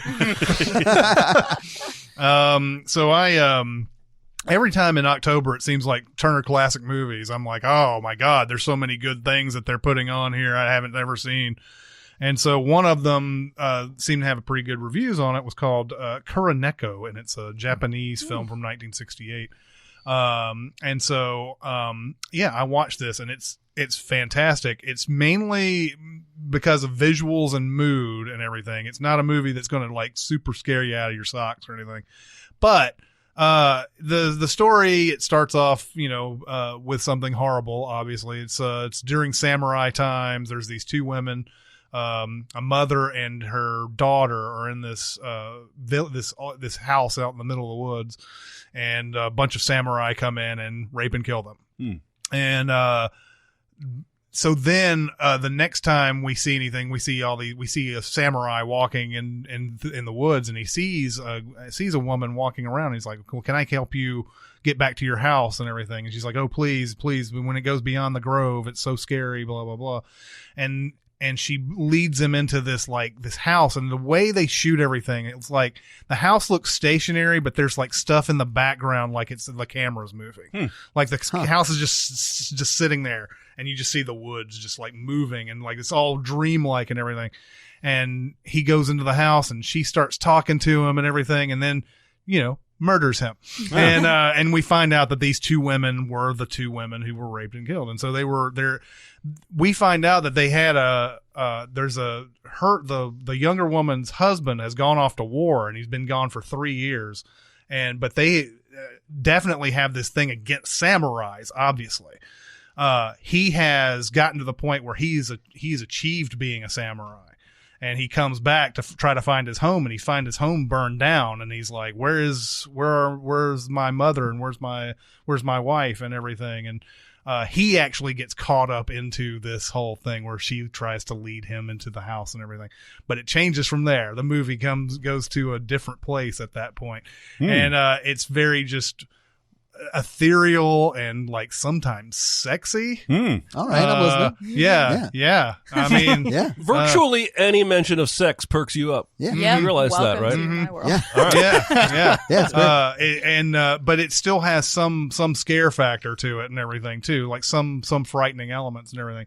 It's just it's a mood. It's more than anything. It's just something unusual. And if you like old Japanese horror type stuff and samurais and stuff like that, it's really cool. It's a really good movie. What's it called again? It's called Kuroneko. Kuroneko. Kuroneko. So you're saying TCM is playing like horror classics, or kind of like that kind of thing? Yeah, in I mean, October? you see stuff all the time. Like they'll find some old silence, and then like as it gets closer to Halloween, you'll see some real classics like interesting. the Bela Lugosi Dracula and all that. They'll start playing those at some point. But what they do during the month of October is a lot of times they'll find stuff that you haven't ever seen before. Really? Yeah, there's no way you've seen it probably. Interesting. I mean, obviously some real cinephiles have seen it. But really good. I would highly recommend it. All right. Mm-hmm. What you got? What if I were to tell you about a 2019 movie about the making of the first ever dictionary at Oxford University? All right. Documentary? No. Oh. Starring Mel Gibson and Sean Penn. And Natalie Dormer and Steve Coogan and Stephen Delane and Ian Graffoe. Okay. Yeah, the name is I know it's not that, but I could not possibly pronounce it myself because it's one of those like Welsh names. Ian Giraffe. Yeah. Yes. This movie's called The Professor and the Madman. I'm flipping channels and I see Mel Gibson in what looks like a newish kind of movie.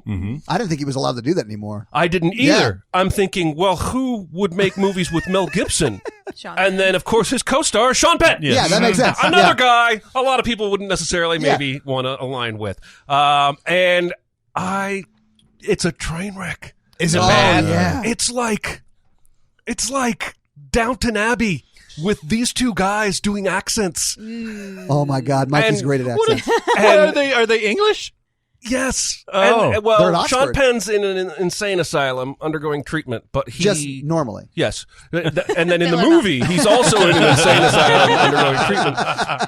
But he submits over 10,000 words and definitions for this dictionary project. Mel Gibson is this completely uneducated dude. Yeah. Comes to the just group. normally. Right. And Oxford. Yeah. They're like, well, let's see if he knows words. Define clever. And he says, well, let's see, clever, imaginative, smart, keen, probably from the German, clever, with a K. And they're all like, he's in! God damn it, he knew the etymology of one word! He's in!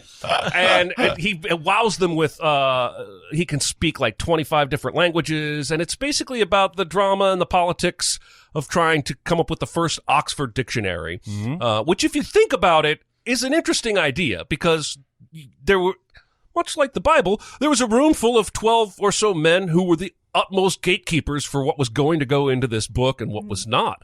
But their mission was to chart every single word in the English language. Interesting. And its origins and its definition. No, the movie is not This interesting. sounds interesting. The movie is bad. It's bad. And It sounds I like a watched, bad The Imitation Game. maybe.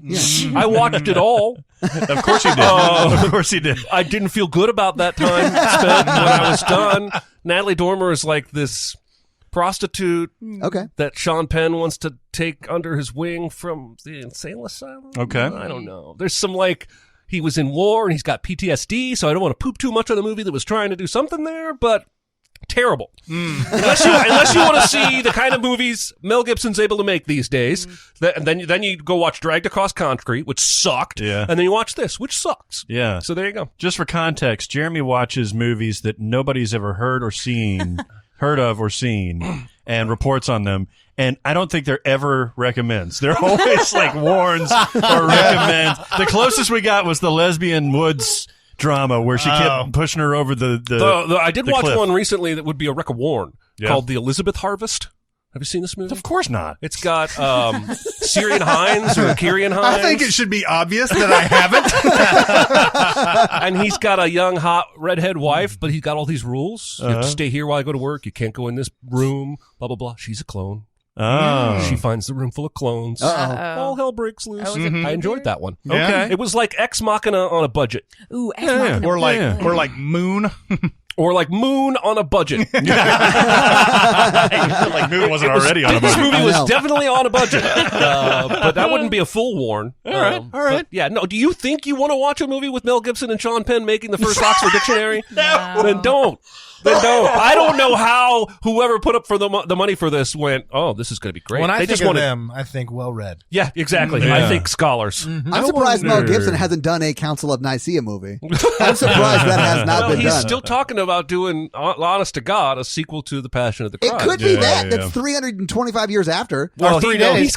Or he wants to cover the resurrection, though. wow. I don't think he wants to flash forward in time. Yeah. He wants to cover more Jesus. Cover Yeah. all of Revelation. Jesus. It could be a I need some prequel. more Jesus. I think he wants that scene where Thomas puts his hand in the wound Yeah, and pulls yeah. it out. Yeah, he does. He's gonna, that's going to be gross too. It's going to Yeah. be like David Cronenberg's Crash. Yes. It's like Yeah. Videodrome meets Jesus. How can you lose? Yeah. Speaking of horror, one of my favorite horror movies of all time is Danny Boyle's 28 Days Later. Yeah, we just watched we just that. recently did that. Yeah. And we've talked a lot on this podcast on how Danny Boyle almost never finishes a movie. Like the end of 28 Days Later ain't perfect. The end of is it the Eye on the Beach? The beach is Yeah. not perfect. Oh God. Sunshine. The end of Sunshine is not perfect. Oh, yeah. Slumdog Millionaire, I think, is just a mess overall. You don't like the dance scene? The dancing. Come on now. All right, he stuck the landing on the Bollywood ending. But he also did a movie last year or this year called Yesterday. I heard about I saw that, yesterday. You saw it? The Beatles. I didn't know what to think about this movie because it's a very, kind of audacious conceit saying that what would happen if the world woke up tomorrow and didn't know the Beatles existed, didn't have any of the things, any of the music that they made and all that stuff. And so I watched this with very low expectations, but I know that Danny Boyle generally is like right in my wheelhouse. I don't know why that. And despite it like having all kinds of rom-com tropes, despite it having the manic pixie dream girl I have ever seen in cinema, and despite really having a one-note premise, I really enjoyed this movie. I liked it too. I really enjoyed this movie. I'll tell you what is very good about this is Himesh Patel, who plays the main guy who, after a blackout that's unexplained, he wakes up and he's the only person, one of very few people that remembers the Beatles songs. And he's a musician. So he basically rewrites all these songs from scratch. And it turns out to a better thing than you would think. Like it actually works better because of his performances. He actually sings and plays in this, because of his charisma. And like it just kind of moves. It's a good movie. What's really curious about this is that it's not just the Beatles that has changed. There's little innocuous things that have changed that don't exist anymore. Yeah, it's like Sliders. Yeah, well, like Sliders. There's exactly. Hey, Sliders was a bomb ass show. Yeah, No, it's a great show. Jerry O'Connell's amazing in that. Yeah, No, but like, there's no Beatles and no Coke. It was only Pepsi commercials. Right, exactly. And like he's on there talking to his roadie, and he's like, "Man, I would murder a cigarette right now." And the guy's like, "What are cigarettes?" Yeah. Like there's a little pepper thing, and it cuts to him Googling. He's like, "Oh, what the fuck?"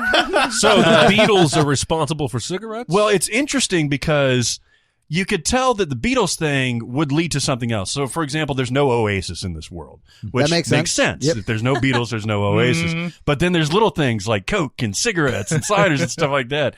And so he plays around with it a lot more satisfyingly than I expect. Where it does itself no favors is the whole Lily James thing. Lily James is so talented and so wonderful, but she is just a puppy dog in love with this guy and will go to the ends of the earth for him. And well, wouldn't you if your guy was John Lennon rolled up with Ringo Starr, rolled up with George Harrison, rolled up with... She was a puppy dog before Yeah, all that stuff that's happened, the whole too. point of the movie. She loved him. Yeah. He didn't need the Beatles. Not giving a shit about this movie, does it end with him waking up back and the Beatles still exist? I mean, I don't know if I want to give it away, but if I were to, no, it doesn't. It ends very weirdly. Okay, yeah. But good. is it like a It's fun. Bollywood dance scene? Like, No. I'll tell you what. No, this is actually the stickiest landing that he's had. Actually, Okay. like the characters resolve.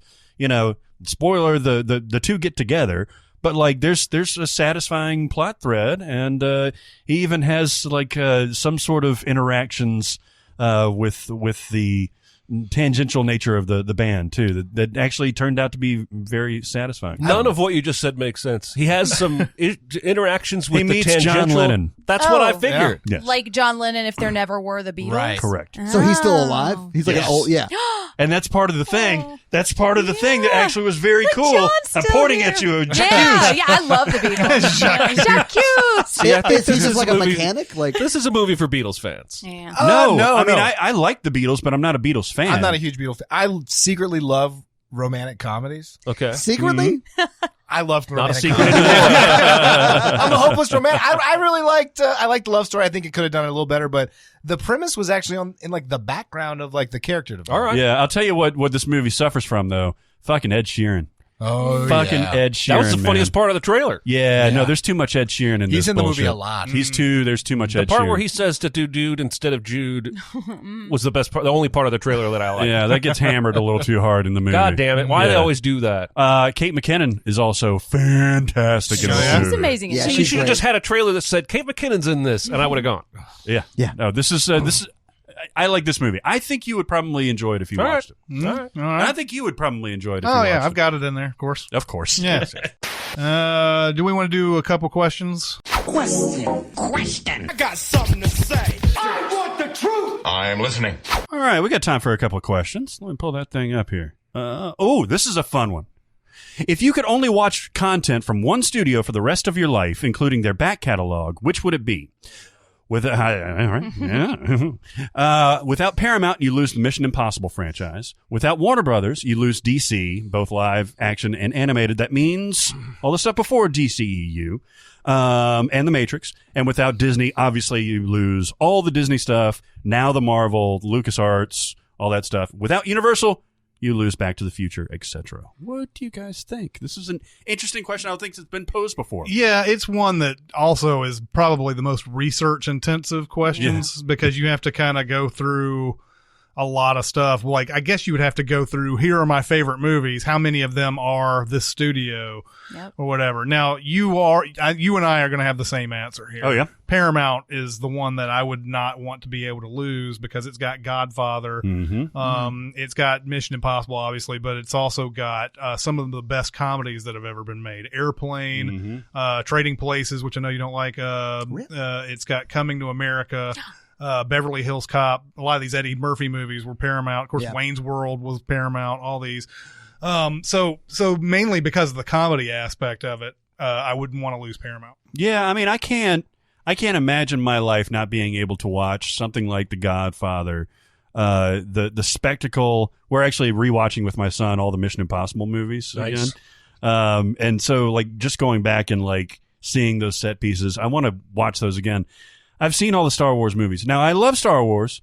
I've seen all the Star Wars movies multiple times. I can live without seeing. I've seen all the Disney movies multiple times. I can probably live with that. I've seen all the Marvel movies multiple times. I can live without seeing those ever again. Now, are we lumping Disney and Fox all together on this question? We can pull out Fox, I think, since it's so recent.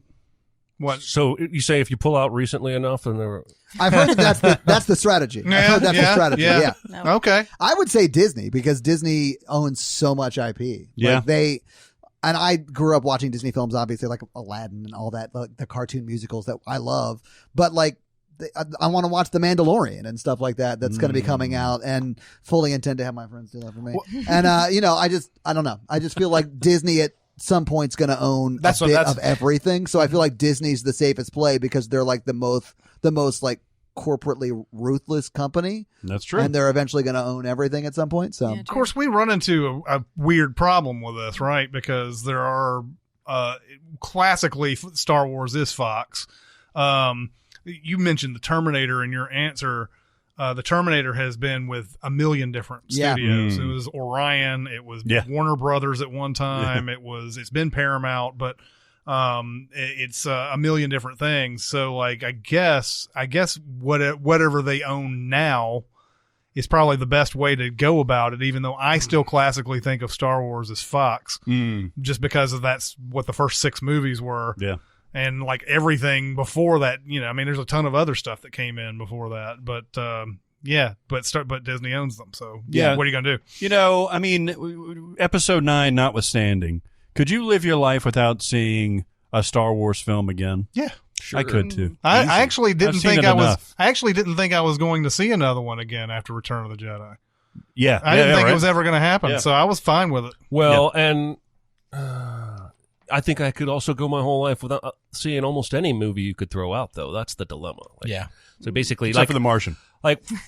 Well, it's funny. The way I don't know the studio behind The Martian is Universal, Fox. Yeah, it's Fox. So I wouldn't have known that off the top of my head, despite having seen the movie 50 times. I'm tempted to lean Paramount because one thing we haven't discussed is they own Star Trek.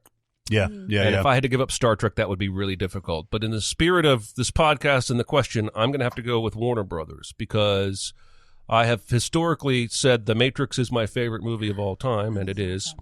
And then I would also still be able to watch The Dark Knight. I think between The Matrix and The Dark Knight, those are the 2 movies I've watched the most, period, in like total number of times. Yeah. And so for just to keep those 2 on my rotation, I'm going Warner Brothers. You got Harry Potter too, man. I don't give a shit about that. Warner Brothers also has Goodfellas. There were a lot of like big time 70s and 80s movies that I was considering for Warner Brothers, and Warner Brothers has a huge, obviously, library as well. So. Space Jam. Yeah, Space Jam. Stop trying to shit on my pick.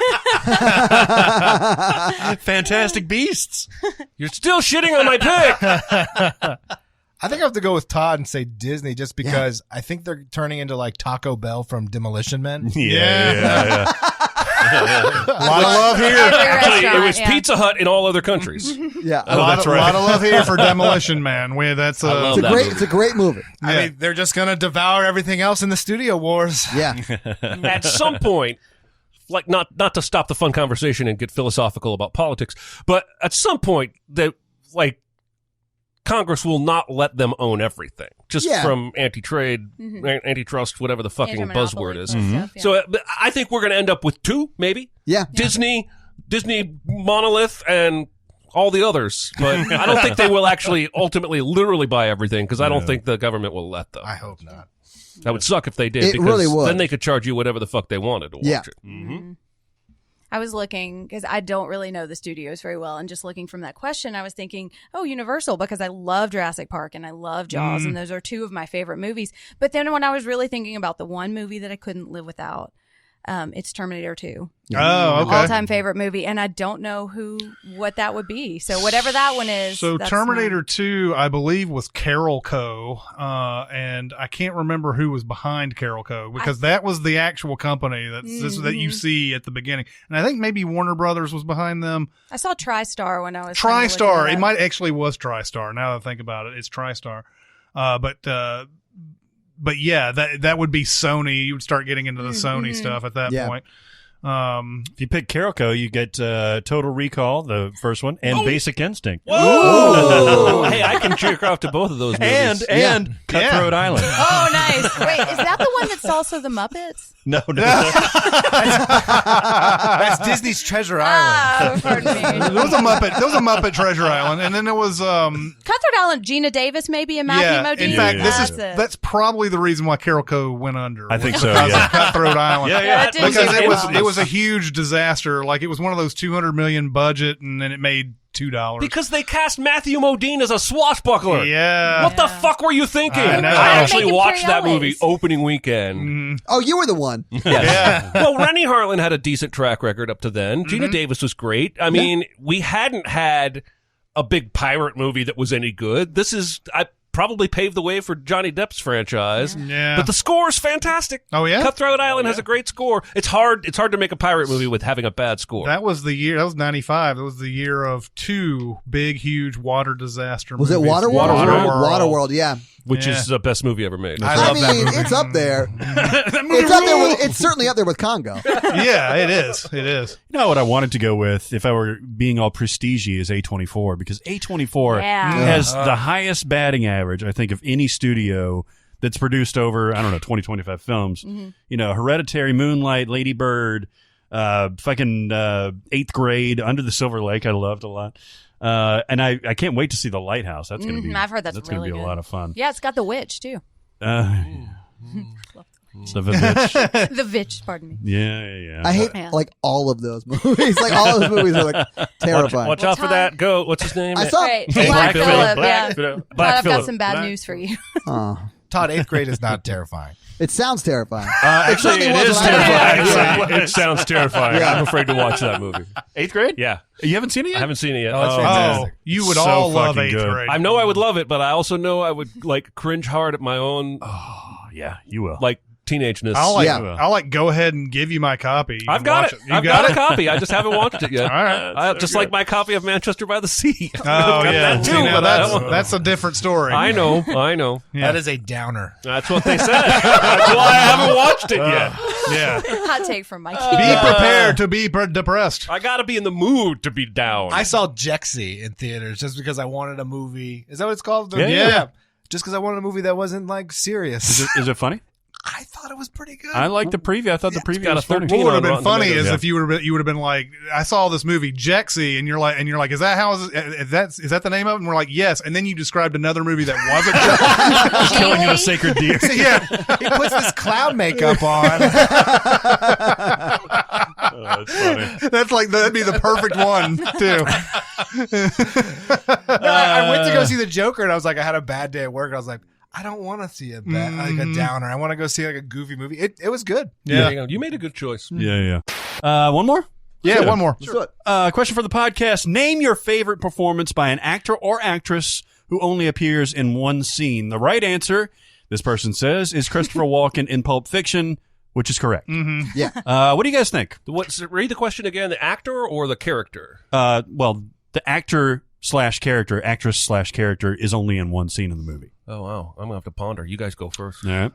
Well, obviously, you wrote something about Blake and Glengarry Glen Ross. I'm not going to say that either because I think that is just as up there as the Walken stuff too. Yeah. So, It's like, as Alec famous Baldwin's as anything. amazing as that. Yeah. yeah. So, I'm going to go with Leonardo DiCaprio's cameo in Celebrity. DiCaprio basically is playing a sort of a version of himself in Celebrity. Yes. And he is like just tearing up this hotel room and everything, yelling. I think he's yelling at Kenneth Branagh or somebody.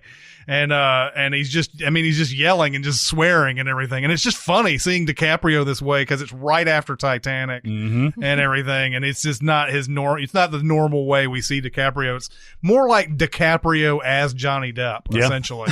Yeah. And it's just him tearing up this hotel room and yelling and like, like all these women around and there's just drugs everywhere and everything. And it's just a funny scene. Now that is more cameo than a scene like a Blake or a Christopher Walken or anything like that. But it is a good one. Is that a good movie?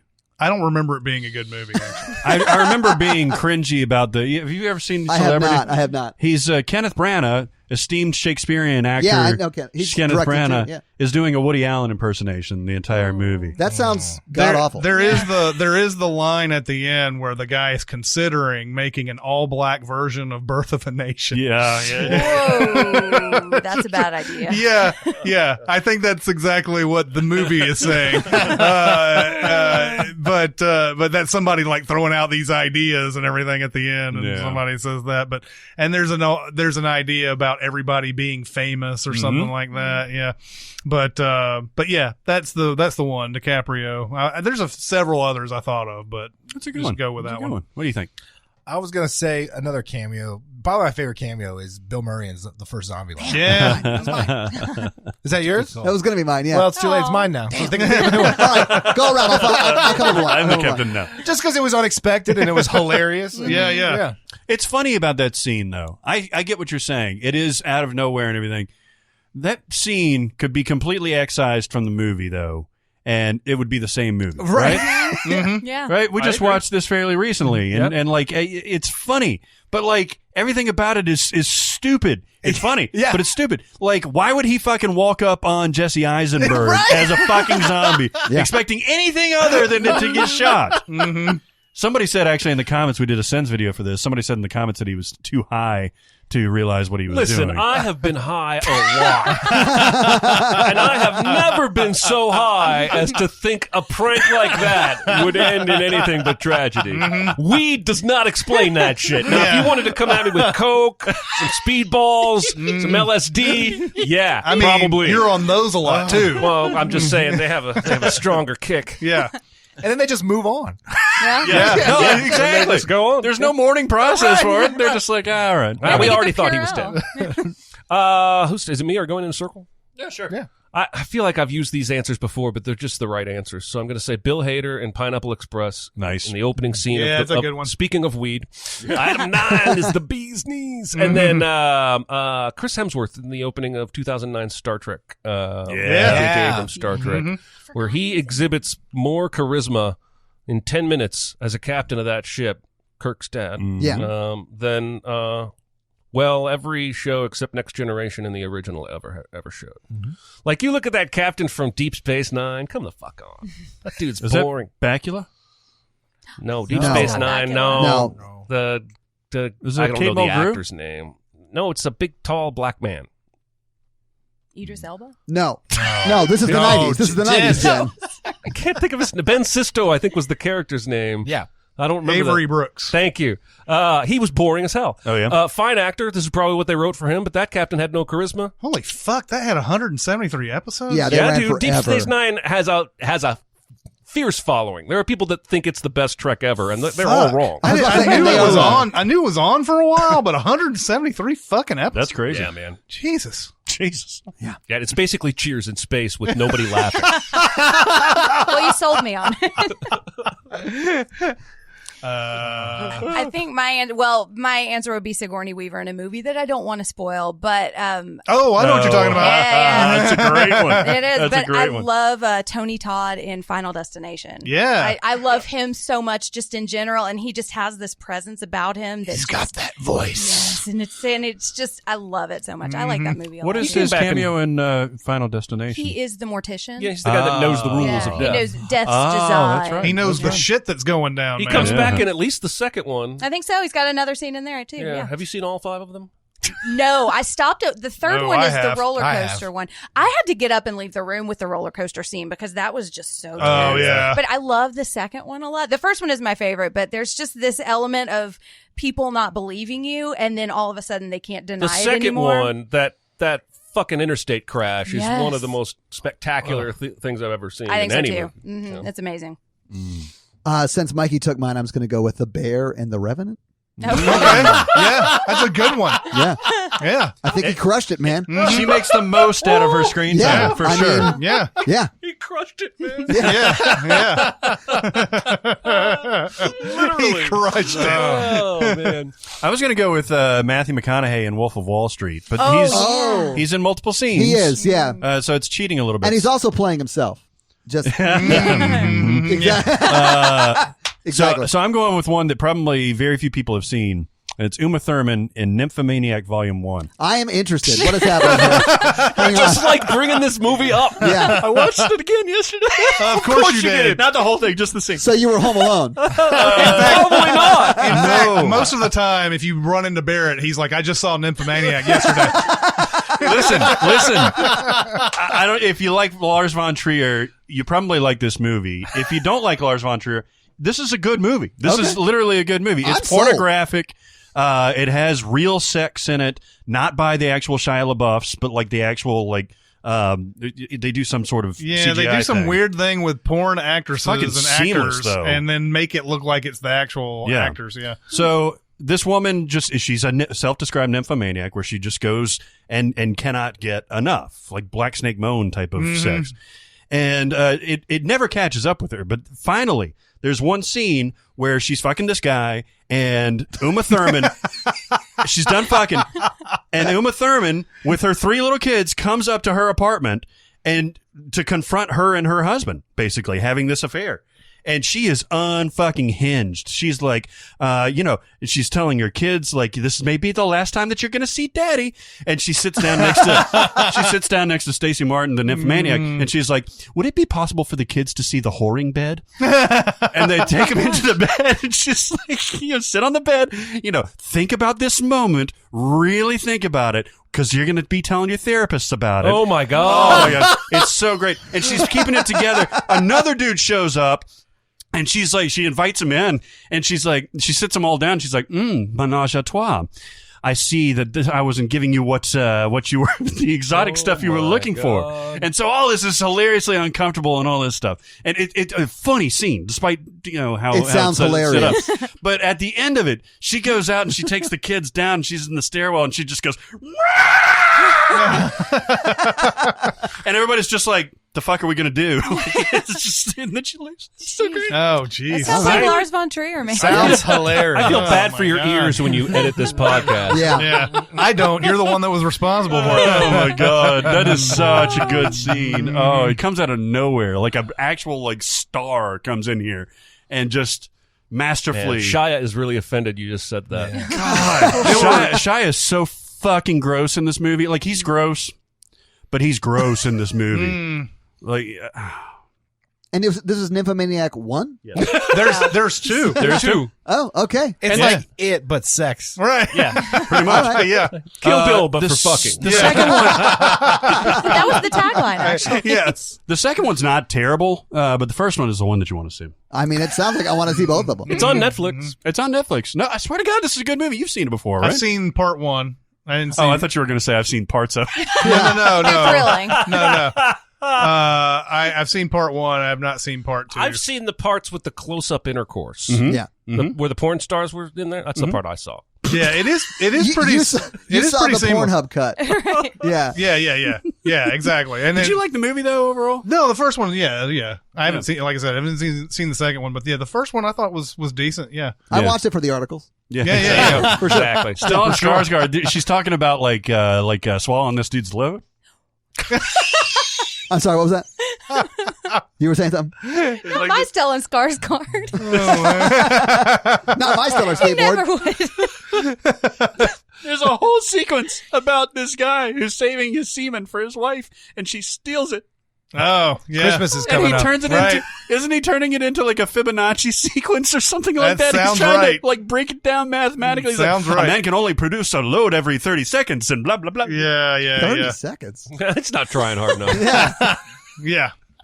Wow. Anyway, sorry. All right. I would recommend We that. went blue hard at the end of this Yes. episode. Yeah. Speaking of loads, here's our next segment. We can do one more question or we can wrap it I up. think we're good on this now. On that Done. We're not giving you any more opportunities. That'll do it for this episode. Please keep going to SinCast presented by Cinemasins on Facebook. And we also have SoundCloud. We also have Cinemasins Twitter. We have a Discord. If you want to get on Discord, you haven't been on there, go to Facebook and I'll give you a link. Then we have what else do we have out here that's Where can people find the Horror Virgin, folks? yes. Really, any podcast app, The Horror Virgin, thehorrorvirgin.com, or actually it's just horrorvirgin.com. We dropped the. Classic. You know, I have a friend who's a pop star, told me to do that. And at Horror Virgin on pretty much all the socials. We have a Facebook group, all that stuff. So yeah. Awesome. Awesome. Thank you so much for having us. Yeah, their podcast, the Horror Virgin podcast, is really, really well done. I was very impressed by not only the audio quality itself, Well, thank you. but how much you guys get along with each other. And that's something that we prize above all, essentially, on kind of our shows that we've been friends for a long time. Yeah. Get a lot of good vibes from you guys. Well, that's why they brought me on. I'm a therapist in my business. So I just kind of mediate. Yeah. Excellent. But it's fantastic. I love Yeah. the idea Thank of the you. show. You guys do a great job. I'm very glad that we had you guys on today. Yeah, thank you so thank much. you so much. Yeah. Awesome. Get you some Horror Virgin. There you go. I begged to have it be called something else Yeah? for the record. Yeah, because I'm the horror virgin Well, and I have like- to live with that. Well, as soon as you see one movie, you're no longer Horror Virgin. Wow. That's true. Uh-oh. I'm a horror whore. Well, they asked me to be on the podcast, and of course, my Sex mom's worker. like, "What podcast are you on?" I'm like, "The Horror Virgin." She's Yeah. like, "That doesn't sound very good." Hey, they say the word in church. Yeah. They do. That's how They I've sold do. it to myself. Yeah, It's in exactly. scripture, man. That Yeah. word is Yeah. totally cool with God. Yeah. That's right. I hear it's also in Nymphomaniac 1. Yeah. Um, Not in it's the very beginning. It's the very beginning. So yes, we would like to thank Jen, Todd, and Mikey. That'll do it for this week. It's Chris Atkins and Jeremy Scott and Barrett Sherrill. We'll see you next time. Thanks for listening. Comment on our episodes on our SoundCloud page. Check us out on YouTube, Twitter, Facebook, and Reddit. And be sure to visit cinemasins.com.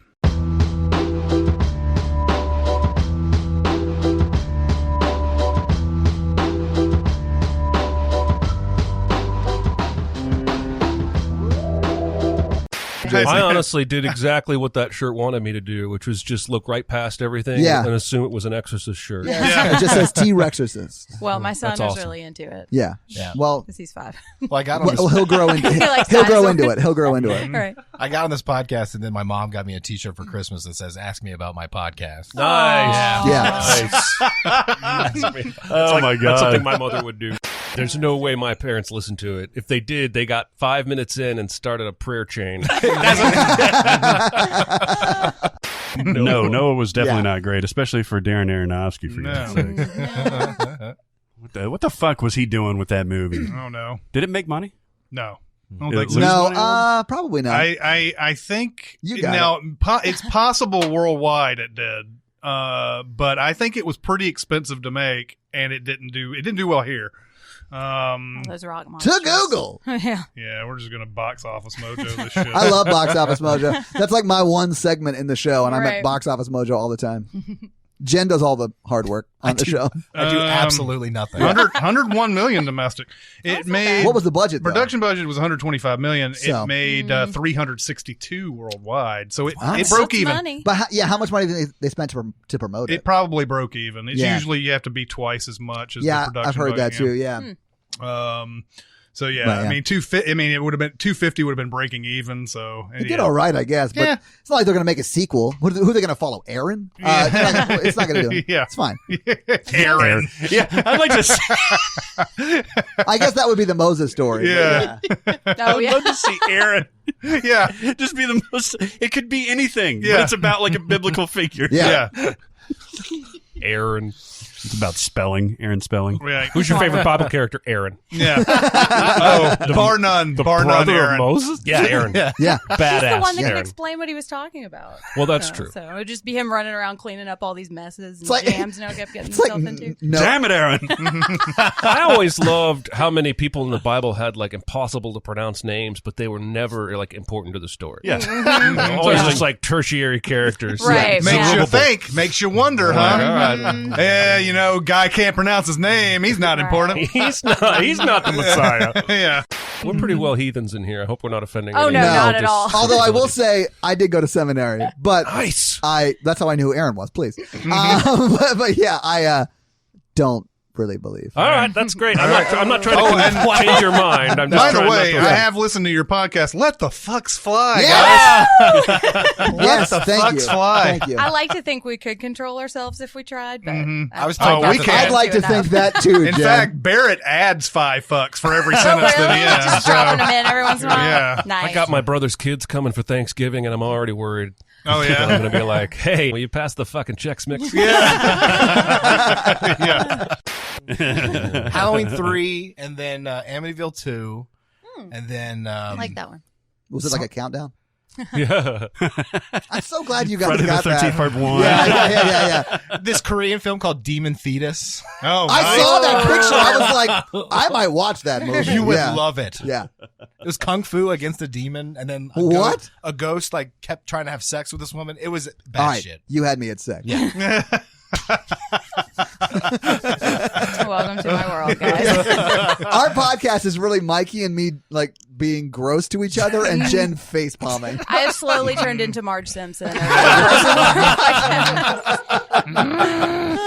With a little Lisa mixed in. Yeah. Remember the episode where the vacuum Yeah, the machine vacuum sounds like Marge? I think that's the one where he's about to cheat on her, and he keeps seeing signs of Marge, and then there's the and it's just a maid with a vacuum cleaner.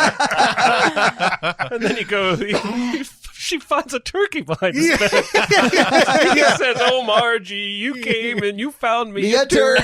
on my That's vacation." the first time I'd ever heard that song, and I thought that was the Really? lyrics. I thought that she gave Really? him a turkey. Wow. Yeah, it's funny. It's like they made the Michelle Pfeiffer like cheat character like an exact female, same as Homer, except like super hot. Yeah. Like Right. she's not big or anything. She's not balding or anything. It's just I guess we'll be going down together. I mean, getting off together. press the button on the stimulator. I mean the elevator. It will have lots of weird blood in it. That's for sure. Yeah, like paint-looking Yeah, blood. paint-looking and blood. probably a BDSM sex room. Oh yeah. Actually, yeah, there's a lot of that. There's, Actually, I'm into it. Let's do this. yeah. strangely, not a whole lot of nudity in I'm out. Argento films. No good. I'm out. Yeah, You had yeah. me. There's like some fleeting glimpses here and there. That's basically the story of my life. Yeah. I'll take a fleeting glimpse. That's my dating profile name.